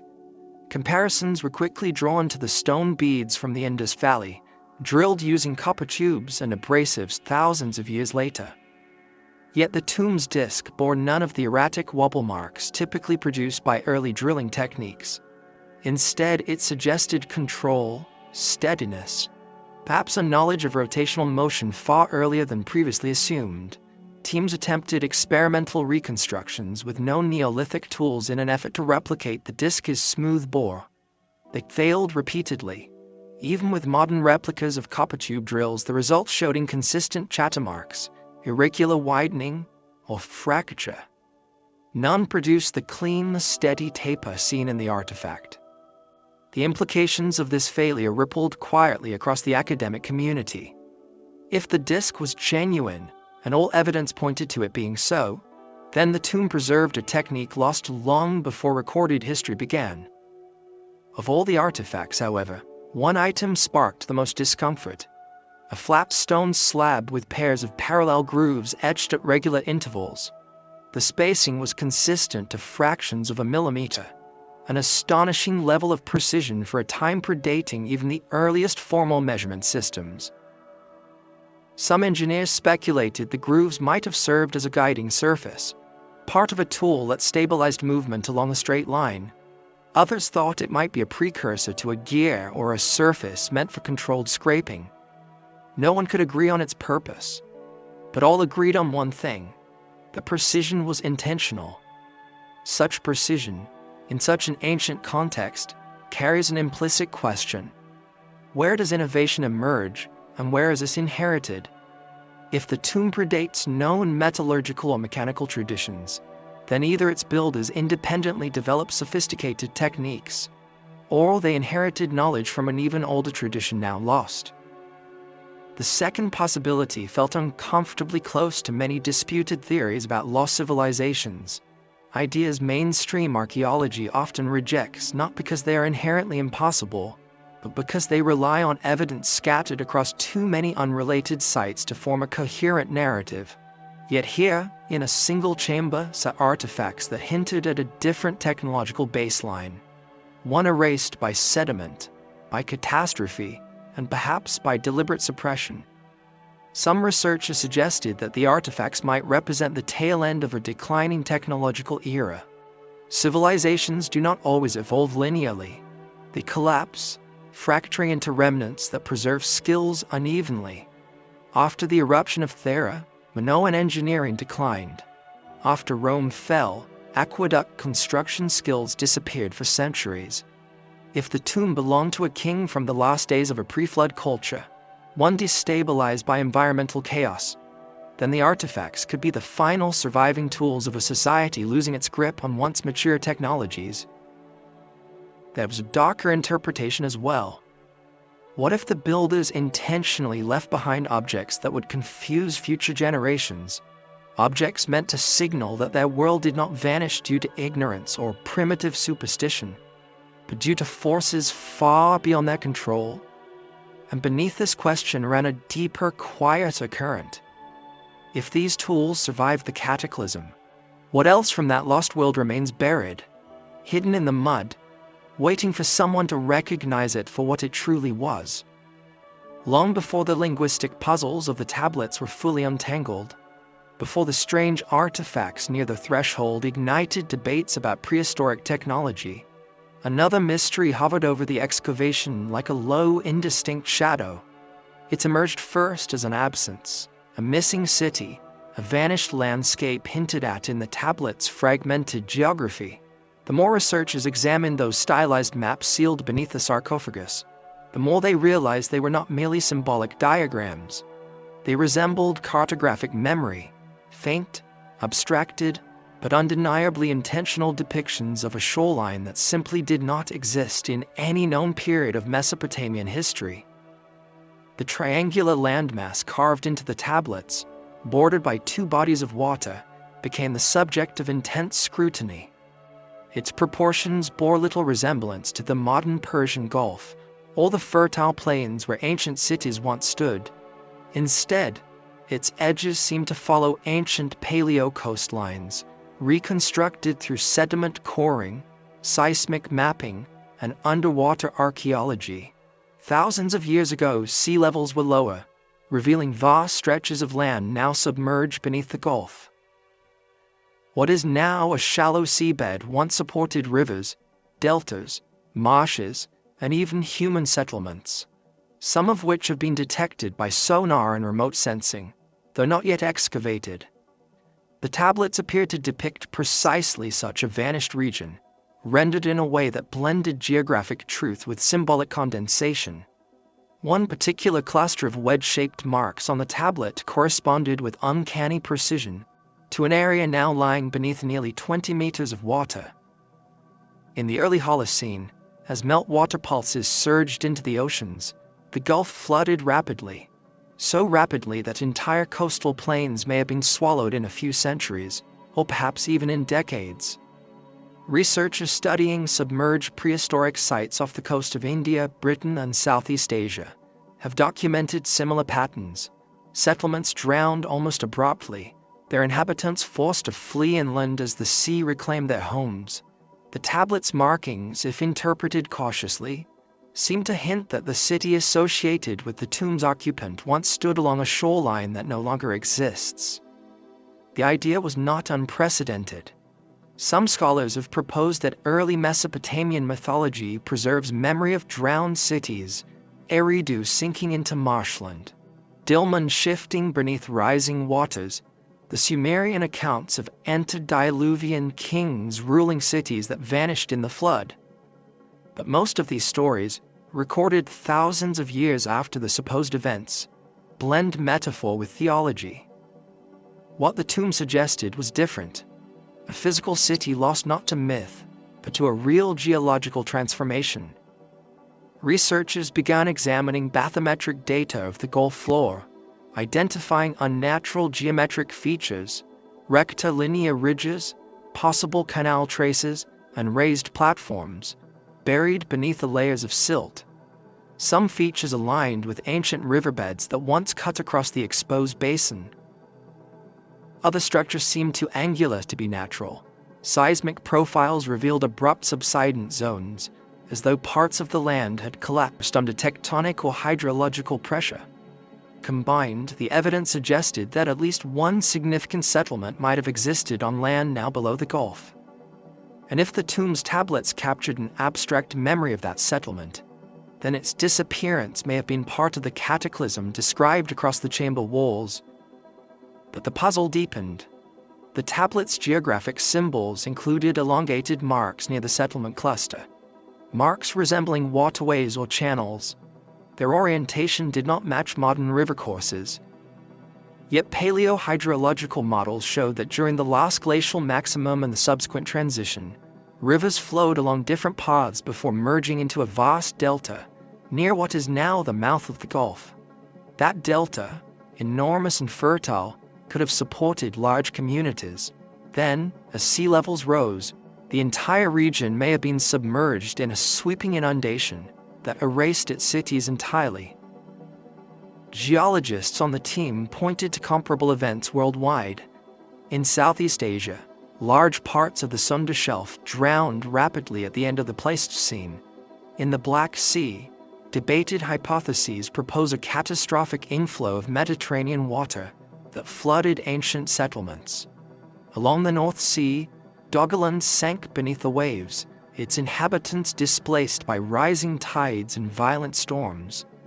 The Mesopotamian plain, so often imagined as the static cradle of civilization, was no exception to these global changes.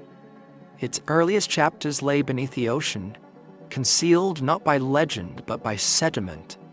Yet the team hesitated to declare the tablets a literal map. Their stylization left room for ambiguity. But one detail refused to be dismissed. A line of symbols near the settlement cluster translated loosely to "the city where the deep shakes."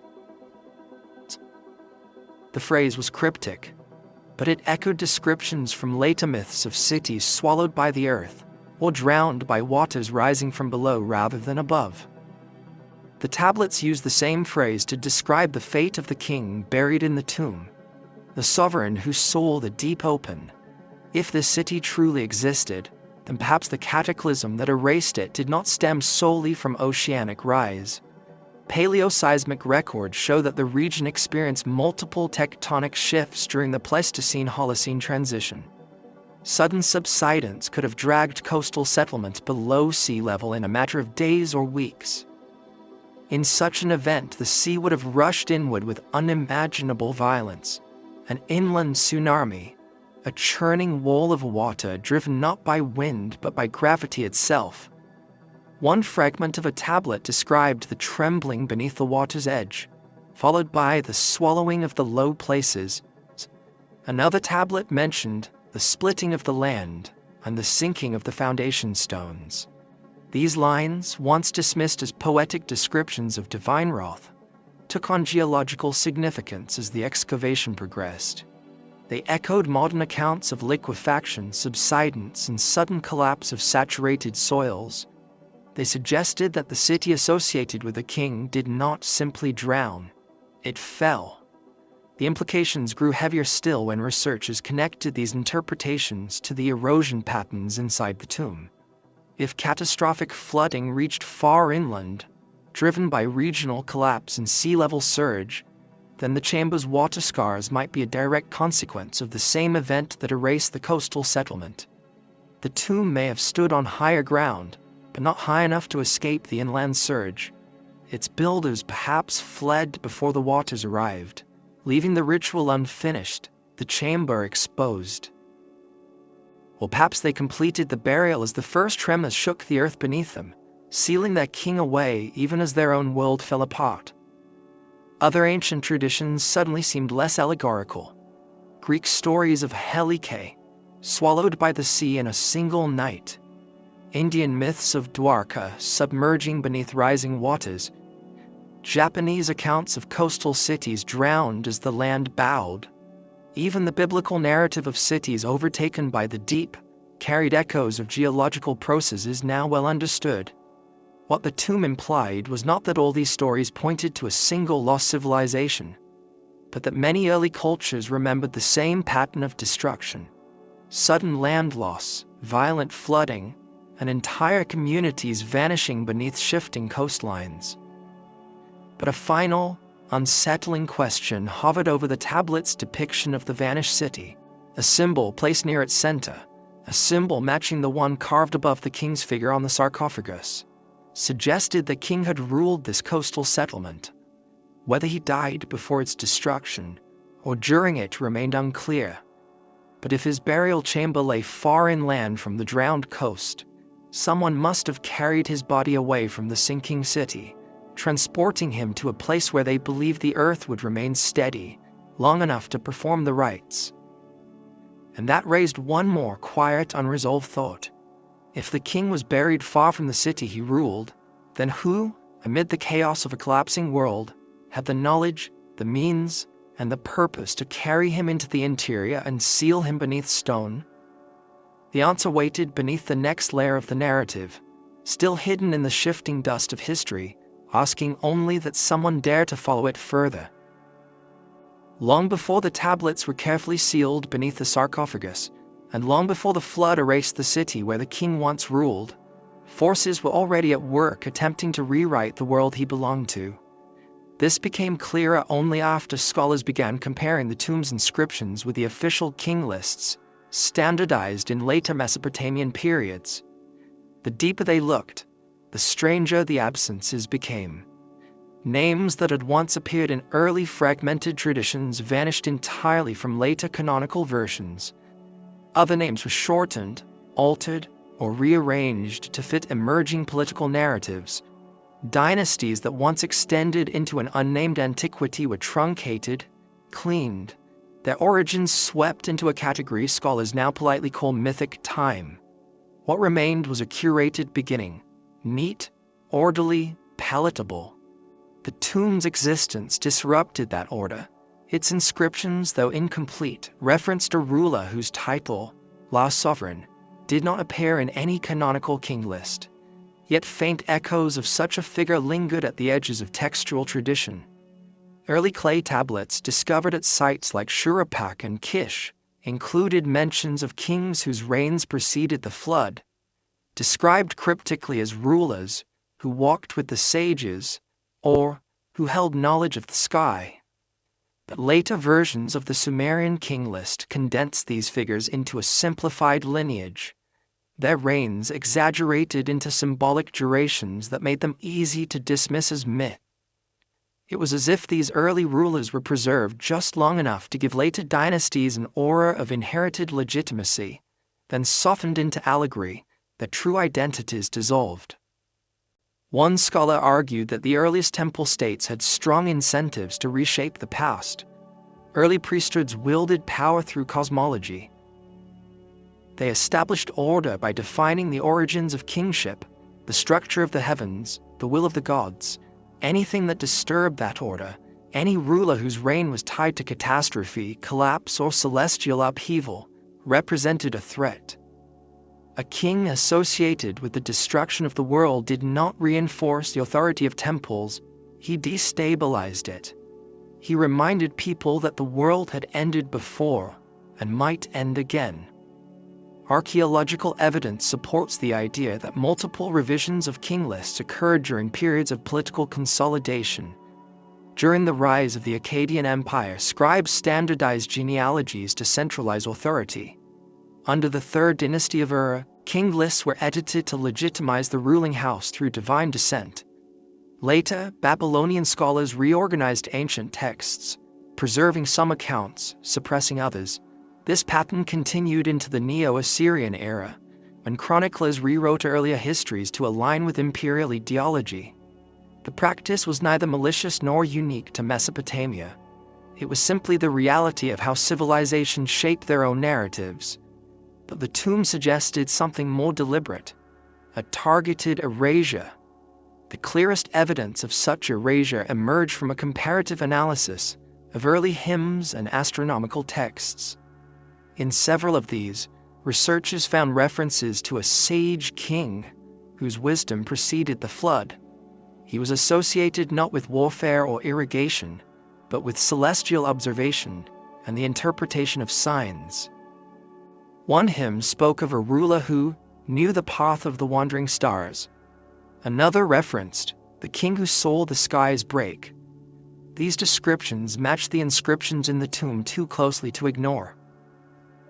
Yet in later versions of the same hymns, these lines were replaced with references to deities rather than kings, divine beings taking over roles once attributed to mortals. Why shift the memory of a king into the realm of mythology? Some suggested that after the flood, surviving communities no longer wished to remember a ruler associated with collapse. Others proposed that later priesthoods found it easier to attribute celestial wisdom to gods than to a lost human lineage, especially if that lineage carried knowledge contradictory to the cosmological systems they crafted. If early kings had understood cycles of celestial destruction, then their knowledge may have conflicted with later beliefs in divine order, stability, and the benevolence of the gods. But the most disturbing possibility emerged from a study of how early cosmological texts were reorganized. Babylonian priests, in formalizing the Enuma Elish and other cosmologies, placed the origins of the world firmly under the authority of the gods. They removed narrative traitors of earlier eras, especially those describing destruction brought by natural forces rather than divine judgment. In some fragments, the flood was attributed to the whim of deities. In others, it was reinterpreted as a moral event. Nowhere in the canonical texts is there mention of a human king foreseeing the disaster through astronomical cycles.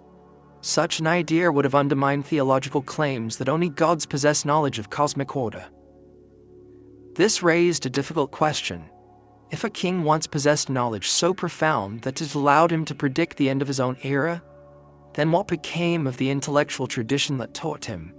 Did it disappear naturally, lost in the chaos of the flood? Or was it deliberately suppressed in the centuries that followed? Some evidence suggested suppression. Tablets discovered at Nippur contained corrections and redactions, with entire lines scratched out and rewritten. In one damaged commentary text, a scribe criticized earlier traditions for giving knowledge of the signs to men who are not divine. Another accused earlier accounts of speaking of kings who saw the heavens tremble and interpreted it as the cycle of years. Such corrections imply an ideological struggle, a tension between older observational systems and the emerging priestly frameworks that sought to place cosmological authority solely in the hands of temples. This pattern extended beyond texts. Astronomical alignments in ancient structures, some predating the earliest known temples, often served practical or predictive purposes. But later structures tended to emphasize symbolic or theological meanings instead. It was as if observational knowledge gradually shifted from an empirical discipline to a codified ritual practice. Perhaps the original function was lost, preserved only as tradition without understanding. The tomb's architecture, with its precise orientation toward celestial events, thousands of years older than Mesopotamian civilization, seemed to belong to that earlier tradition. A tradition that watched the sky for signs not of divine favor, but of natural cycles, cycles capable of reshaping the earth. It became increasingly clear that the priesthoods of later eras had inherited fragments of a much older system, one they could not fully interpret yet sought to reorganize. They preserved what fit their cosmologies, altered what did not, and erased what threatened their authority. If the king buried in the tomb represented the final guardian of an older knowledge system, then his disappearance from the historical record may not have been accidental. His silence may have been imposed. But the tomb, resurfacing after millennia of burial, offered a quiet descent. Its carved warnings, its astronomical alignments, its strange artifacts, all whispered of a past that had resisted erasure. A past in which knowledge of the sky was practical, empirical, tied to cycles of destruction rather than myths of creation. And beneath all these reflections lay the question that now felt inescapable. If the priesthoods of later ages rewrote the sky to fit their narratives, what ancient truth were they trying so desperately to keep from view? Some truths, it seemed, had not been buried deeply enough, for the earth had preserved this one, waiting for the day someone would open the chamber and ask why the world once ended, and why others felt compelled to hide the memory. Long before the chamber yielded its lost secrets, and even before scholars could agree on whether the king's story represented myth or memory, a strange pattern began to emerge, one that stretched far beyond Mesopotamia. It appeared first in symbols, familiar motifs resurfacing in places separated by deserts, mountains, and oceans. Then it surfaced in architectural patterns, burial styles, astronomical references, and fragments of oral tradition. The deeper the team examined these parallels, the harder it became to dismiss them as coincidence. It was as if the tomb had opened not just a sealed chamber, but a corridor connecting civilizations that should have had no knowledge of one another. And in the dim outline of that corridor, something unsettling took shape, a shared remembrance of a world that once existed, and of the event that destroyed it. The earliest hints came from Egypt. Long before the unification of Upper and Lower Egypt, before pyramid texts inscribed the journey of the soul, there existed a set of symbols so old that their origins remain obscure. Among them were images of a sky fractured by zigzag lines, boats lifted on rising waters, and a godlike figure watching as the first land sank beneath the flood. Egyptologists often interpret these symbols metaphorically, yet certain Old Kingdom texts describe the Zep Tepi, the first time, an era before dynasties, when the gods ruled and the land was reshaped by water and darkness. Some dismiss this as mythic framing for primordial creation. Others, more cautious, noted that these stories echoed geological transformations that occurred long before Egypt's written history. But what drew attention was a peculiar detail in one coffin text, a reference to the Watchers of the Sky who warned the king before the waters rose. The line was fragmentary, yet its phrasing resonated eerily with descriptions found in the tomb. A ruler who witnessed the sky break and understood the signs, Egypt's watchers, those who observed celestial cycles, occupied a role strikingly similar to the astronomer priests implied in the Mesopotamian tablets. The parallel did not prove cultural contact. It suggested something older, a common inheritance. Far to the east in the Indus Valley, seals discovered at Harappa and Mohenjo-daro depicted a seven-pointed star cluster above what appeared to be rushing water. The motif has puzzled scholars, as it does not fit comfortably within the otherwise domestic and mercantile imagery of Indus seals. Some interpreted it as an astronomical symbol, perhaps the Pleiades. Others saw it as a sign of seasonal flooding, a reality of the region's river systems. But one controversial interpretation suggested that the Pleiades were associated with an ancient cycle remembered across cultures. The fact that this star cluster appeared repeatedly in the tomb's iconography, carved above the king's figure, aligned with the burial chamber, strengthened the sense that the same celestial markers meant something to both civilizations, even if separated by thousands of kilometers. In Anatolia, the site of Göbekli Tepe presented another echo. The T-shaped pillars, covered with creatures and abstract symbols, included recurring depictions of a descending object, fragmented shapes, and wavy lines interpreted by some as water or atmospheric disturbance. One pillar, Enclosure D's central stone, bears a symbol resembling a broken circle surrounded by smaller shapes, reminiscent of the shattered sky motif found in the tomb. Researchers who propose an astronomical function for the site often point to alignments with the Pleiades and other star clusters. The controversial, the parallels were hard to ignore. Göbekli Tepe's creators lived during the end of the Younger Dryas, precisely when the catastrophic events described in the tomb might have occurred. Even in China, ancient traditions preserved in the Classic of Mountains and Seas refer to a time when the sky collapsed in a corner, causing rivers to flood the world. The mythical goddess Nuwa is said to have melted stones to repair the sky. A poetic metaphor, perhaps, but one that echoed descriptions of falling fire, melting earth, and environmental destruction found on the sarcophagus. Some Chinese flood myths describe noise in the heavens, a trembling earth, and debris falling like birds without wings. These motifs parallel those in the tomb's tablets, especially references to fragments falling from the fire serpent's tail. Nor were these parallels confined to the Old World. In Mesoamerica, the Maya recorded prior world ages destroyed by water, skies darkened by dust, and the collapse of heaven itself. Their codices depict serpentine shapes crossing the sky, often interpreted as comets or cosmic serpents. In South America, Andean myths speak of celestial disorder, followed by a deluge that drowned all but a few survivors. The Mapuche of southern Chile described the descent of burning sky roots, bringing earthquakes and flooding. These traditions, though unique, echoed the same combination of events: sky disturbance, fire, shaking earth, rising water. One anthropologist on the team proposed a radical yet simple hypothesis.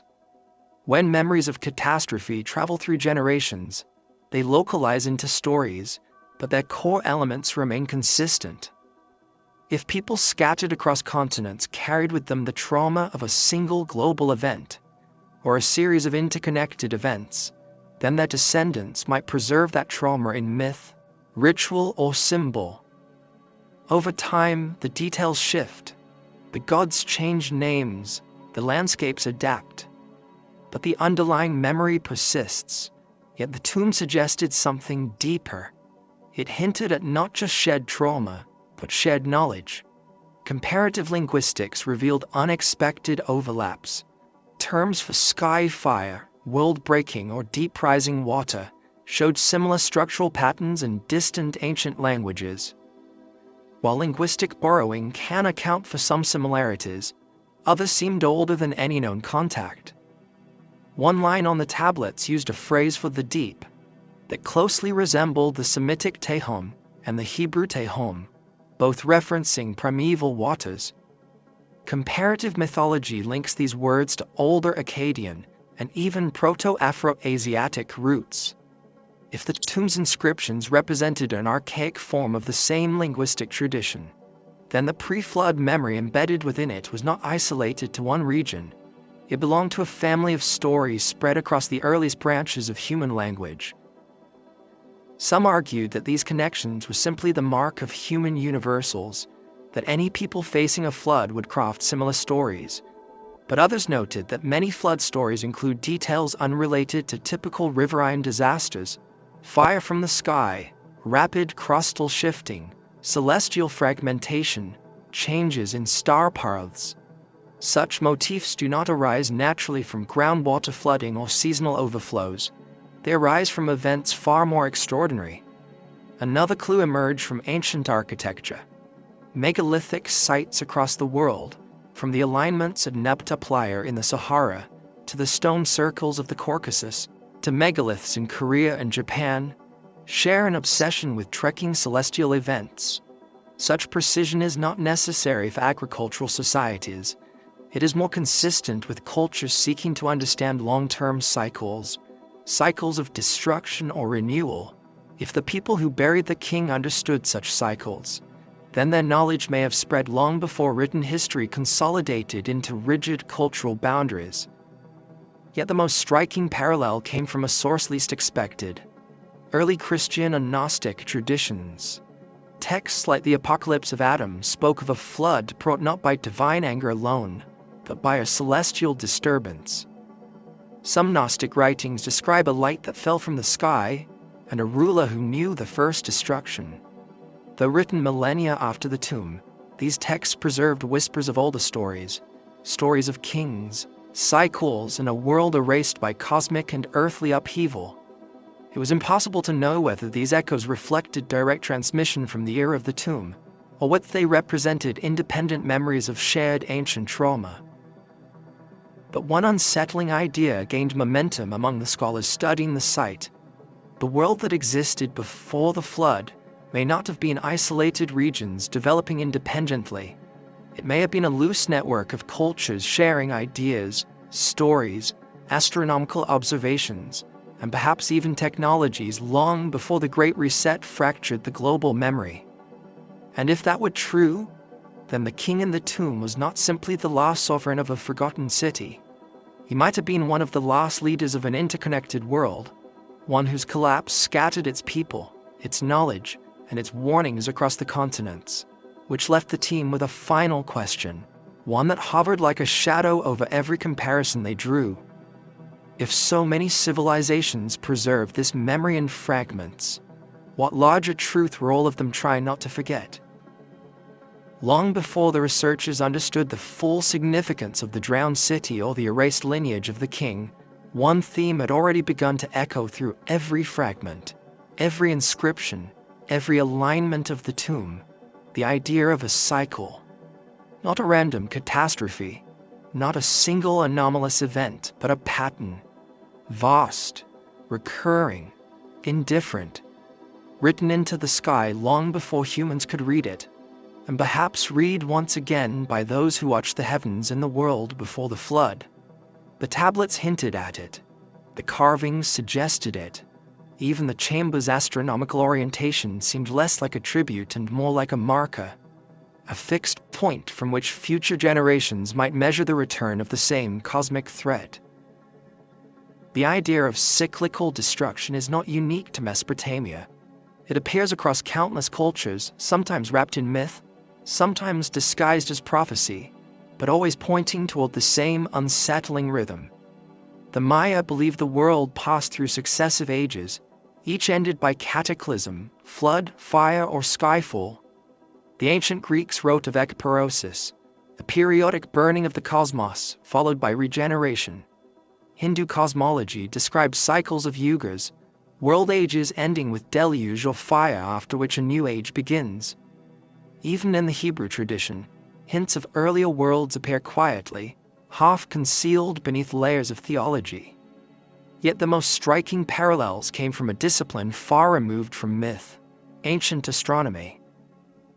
For millennia, cultures around the world tracked long-term cycles of the heavens, with a precision that still puzzles scholars. Precession, the slow wobble of Earth's axis, was known to ancient astronomers despite being nearly impossible to detect within a single lifetime. The 18.6-year lunar standstill cycle appears encoded at megalithic sites in Britain and in the alignments of ancient Near Eastern temples. The movements of comets, meteor showers, and stars were recorded by civilizations long before the invention of sophisticated mathematical tools. Somewhere in this matrix of knowledge, the king's scribes had encoded their warnings. One of the tablets described the wandering star that returns when the signs align, a phrase that puzzled translators. The term wandering star could refer to a planet, a comet, or even an entire debris stream. But the tablet paired it with the phrase return of dust, a motif found in early Iranian texts describing cosmic debris falling upon the earth. In Zoroastrian writings, the final destruction of the world is preceded by a falling of dust so fine it blinds even the righteous. Modern scientists note that meteor stream encounters, such as with the Taurid complex, can produce periods of increased impacts, atmospheric dust loading, and even climate change. Some researchers saw a connection. Perhaps the wandering star was not a single object, but an orbital stream through which Earth periodically passed. The Taurid complex, stretching across tens of millions of kilometers, is believed to contain remnants of a massive comet that fragmented thousands of years ago. This debris stream includes both harmless meteoroids and larger objects capable of regional devastation. Its core intersects Earth's orbit on a roughly 3,000-year cycle, though with variations due to gravitational perturbations. Some catastrophic theories link Younger Dryas climatic collapse to a dense encounter with such a debris stream. Controversial, but supported by findings of nanodiamonds, rare isotopes, and melt glass in sediment layers from that period. The tablet's descriptions: fire serpent in the sky, pieces falling from its tail, darkening of the eastern wind, aligned eerily with these scientific observations. They did not speak in formulas or equations, but in metaphors built from lived experience. If the pre-flood world had indeed witnessed a devastating encounter with such a debris stream, its survivors would have remembered the sky more vividly than any ephemerides could ever capture.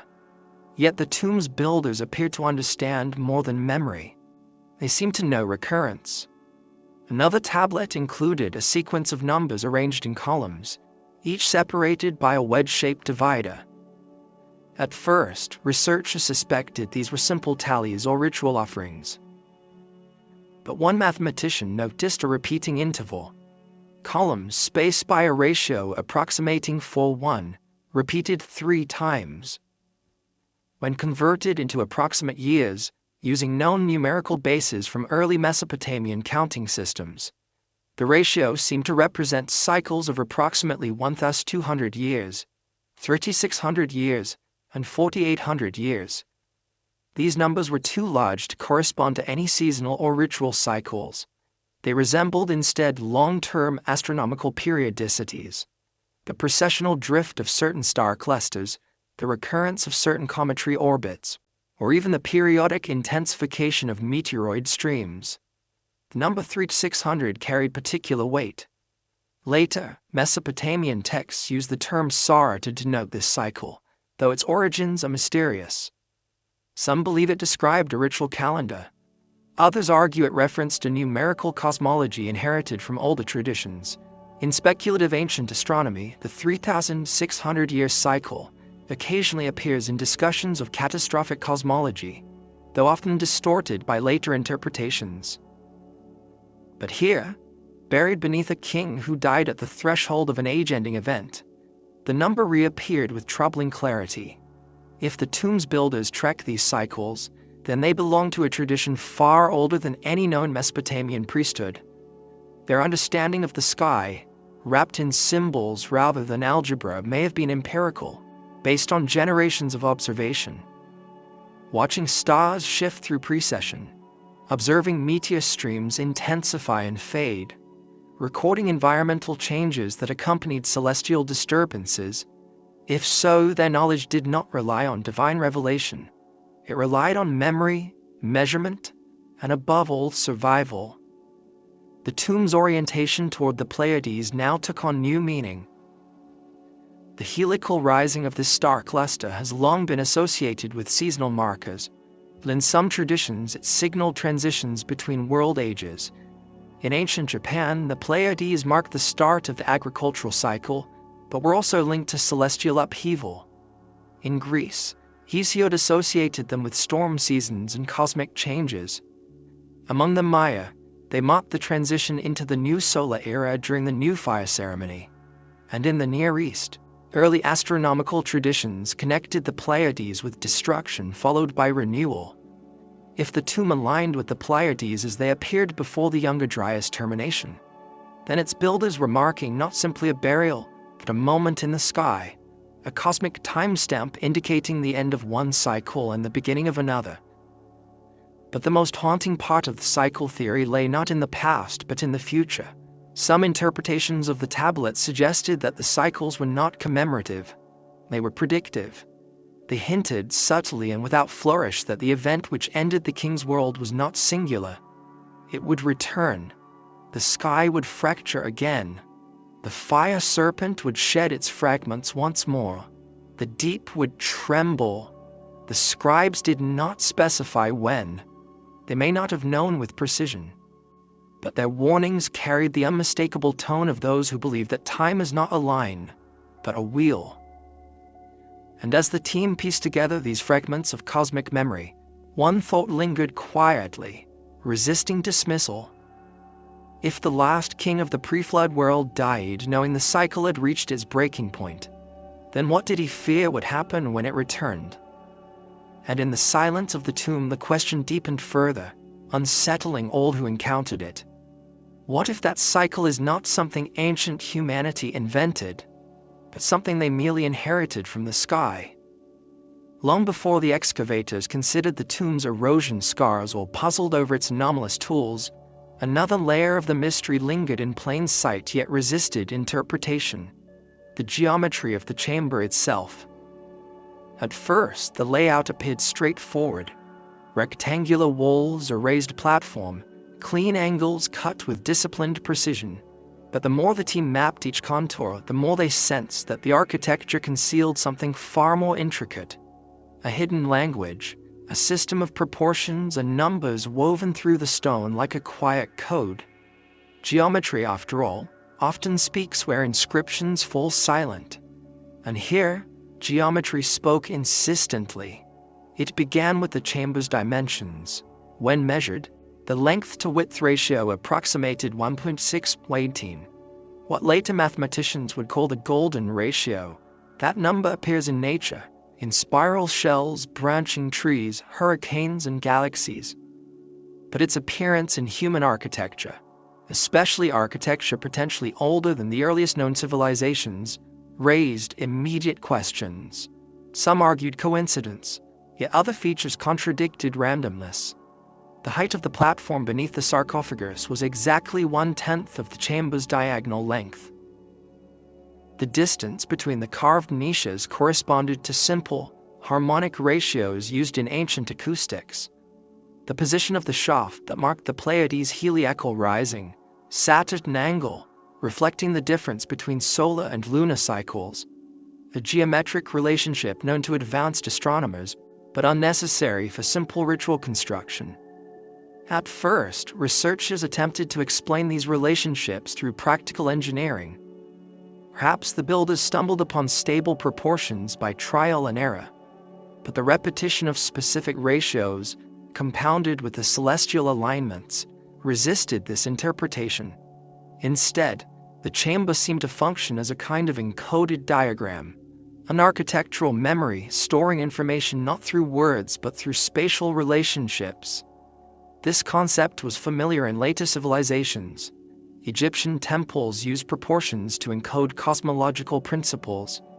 Greek architects embedded harmonic ratios into temples to symbolize order. Medieval builders encoded star maps into cathedral floors. But these examples came long after writing had already taken root. Here, in a tomb that might predate the earliest known scripts, geometry felt like the first language, deliberate, ancient, and profound. The most puzzling feature was a set of shallow incisions carved into the chamber's eastern wall. They looked like scratches at first, perhaps damage from tools or shifting stone. But when plotted, they formed a set of intersecting triangles and arcs.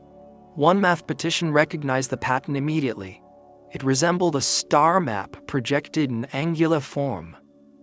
When compared to archaeoastronomical reconstructions, the angles aligned with the positions of several bright stars as they would have appeared in the sky roughly 10,500 to 9,500 BCE. Among them were Vega, Deneb, and Altair, the vertices of the asterism later known in some traditions as the Summer Triangle. If this alignment was intentional, it meant the builders encoded not just the Pleiades but multiple star positions into the chamber's geometry. The presence of the Summer Triangle carried symbolic weight. Across many ancient cultures, its stars were associated with storms, cosmic order, or transitions between world ages. In early Chinese astronomy, Vega represented celestial north, in a period long before Polaris assumed that role. In several Native American traditions, Deneb symbolized a cosmic bird carrying souls across the sky. In ancient Middle Eastern traditions, Altair appeared in myths connected to flood narratives. These associations may not represent historical links, but their recurrence across cultures suggests that these stars played a role in early human skywatching long before written history. Beneath these incisions, researchers discovered faint horizontal lines spaced at irregular intervals. These lines, once cleaned, revealed proportional relationships identical to those found in later Babylonian astronomical tablets. Tablets used to track long-term cycles of celestial motion. Some lines stood at ratios matching the synodic periods of Venus and the Moon. Others matched intervals associated with precession. If the tomb's builders understood precession, even crudely, it would place their astronomical knowledge thousands of years ahead of any known civilization. Yet the geometry suggested exactly that: an awareness of shifting star paths across long spans of time. Another clue emerged from the chamber's acoustics. When researchers spoke within the room, certain frequencies resonated with unusual clarity while others seemed absorbed. These patterns were not random. They matched harmonic intervals embedded in the chamber's proportions. Some suggested that the tomb might have been used for ritual sound, perhaps as part of funerary rites. But others noted that resonant structures appear across ancient sacred sites, from Newgrange in Ireland to Hypogeum Halsafliani in Malta, often associated with altered states, memory preservation, or astronomical observations. If the tomb was constructed with acoustic precision, its builders may have used sound as part of a larger symbolic or observational system. The sarcophagus itself added another layer. Its proportions matched the chamber's geometry, divided into ratios consistent with those found in early mathematical traditions. But the carvings on its lid, especially the cluster of 7 stars, took on new meaning when viewed through the lens of geometry. The stars were arranged not randomly, but in a pattern that preserved the angular separation as seen in the sky at the time of the tomb's construction. This was not decorative art, it was a star map. More intriguingly, the distances between the carved stars matched proportional relationships that echoed the spacing of the incisions on the chamber wall. In effect, the sarcophagus on the chamber formed a single system. 2 layers of an encoded message, one layer written in stone, the other written in space. Some scholars propose that the tomb served as a kind of memory archive, a place where knowledge was not written in language but encoded in the physical world. This idea gained traction when researchers discovered that the angle of the tomb's central axis divided the horizon in a way that corresponded to the rising points of both the Pleiades and a bright comet at a specific time. Using software simulations, astronomers tracked the position of the Taurid meteor stream thousands of years into the past. They found that during the period when the tomb was likely constructed, the Earth would have encountered a denser region of the stream. This encounter could have produced fireballs, meteor storms, and possibly impacts, events that matched the cataclysmic imagery on the sarcophagus. If the tomb encoded celestial cycles, then perhaps its geometry was designed to warn future generations, not with words, not with myths, but with proportions and alignments that would reveal themselves only to those who studied the sky with sufficient patience. The builders may have known that languages change, stories fragment, civilizations rise and fall, but geometry endures, stone endures. Ratios carved into walls persist through epochs of forgetting. This idea carried a somber resonance. If the king truly witnessed the end of his world, then the tomb might have been constructed not only to honor him, but to preserve the knowledge he carried. Knowledge that the catastrophe that destroyed his world was part of a greater cosmic cycle. A final feature cemented this possibility: a series of faint notches carved into the central platform's edge. When measured, these notches matched intervals found in ancient eclipse prediction cycles later formalized in the Babylonian Sahel system. If the builders encoded eclipse cycles, then they understood periodicity on a grand scale. And if they understood periodicity, then they might have recognized the return of the very celestial threat that had erased their world. The thought lingered with a quiet, unsettling gravity. What if the tomb itself is a message from the Last Age? A warning encoded in stone, geometry and starlight, meant for a future world that would forget the cycle until it returned. And in that realization, another question rose, unbidden, from the silence of the chamber. If this geometry was meant to be understood, then who, across thousands of years, was meant to decipher it? Long before the final seal was broken and the last chamber fully revealed, there was already an unspoken tension among the researchers, as though everyone sensed that whatever lay in the innermost enclosure would not clarify the mystery, but deepen it. Every structure in the tomb had thus far resisted the comfort of closure. Every carved panel, every astronomical alignment, every geometric ratio, every anomalous tool stripped away one layer of certainty, only to replace it with a larger, more troubling question. And now, as the team lowered themselves into the smallest and deepest cavity, barely large enough for one person to stand upright, they found the feature that would haunt their thoughts long after the excavation ended: the final seal. The seal itself was unlike anything else in the tomb. Whereas the outer chambers bore inscriptions, geometry, and symbols, this slab of stone was almost entirely smooth. Not blank, smooth. Its surface had been polished to such a degree that it reflected light in a soft, diffused shimmer, as though the stone held a memory of illumination long extinguished. It felt deliberate, almost reverent. And at its center, carved with a precision so fine it was nearly invisible without angled light, was a single line of script. Only one. Not a sentence, not even a phrase, just a single line. The inscription read, "He spoke when the world became light." At first, the line puzzled everyone. Most of the tomb's inscriptions describe darkness, fractured skies, collapsing land, rising waters. But this final seal evoked light, sudden and overwhelming. Some thought it referred to dawn, metaphorical renewal, or spiritual ascension. But others, especially those who had studied impact-generated phenomena or global firestorms, recognized something else: a sudden, blinding flash produced by cosmic collisions, volcanic eruptions, or atmospheric detonations, light that sears, light that destroys, light that ends one world and begins another. When the seal was lifted, the inner chamber revealed no treasure, no additional inscriptions, no relics of ceremony. Instead, it contained a single object, an unadorned urn made of dark stone, sealed with bitumen hardened into a fossil-like crust. The urn was plain, undecorated, almost austere. Yet its simplicity felt intentional, as if it represented something more solemn than wealth or reverence.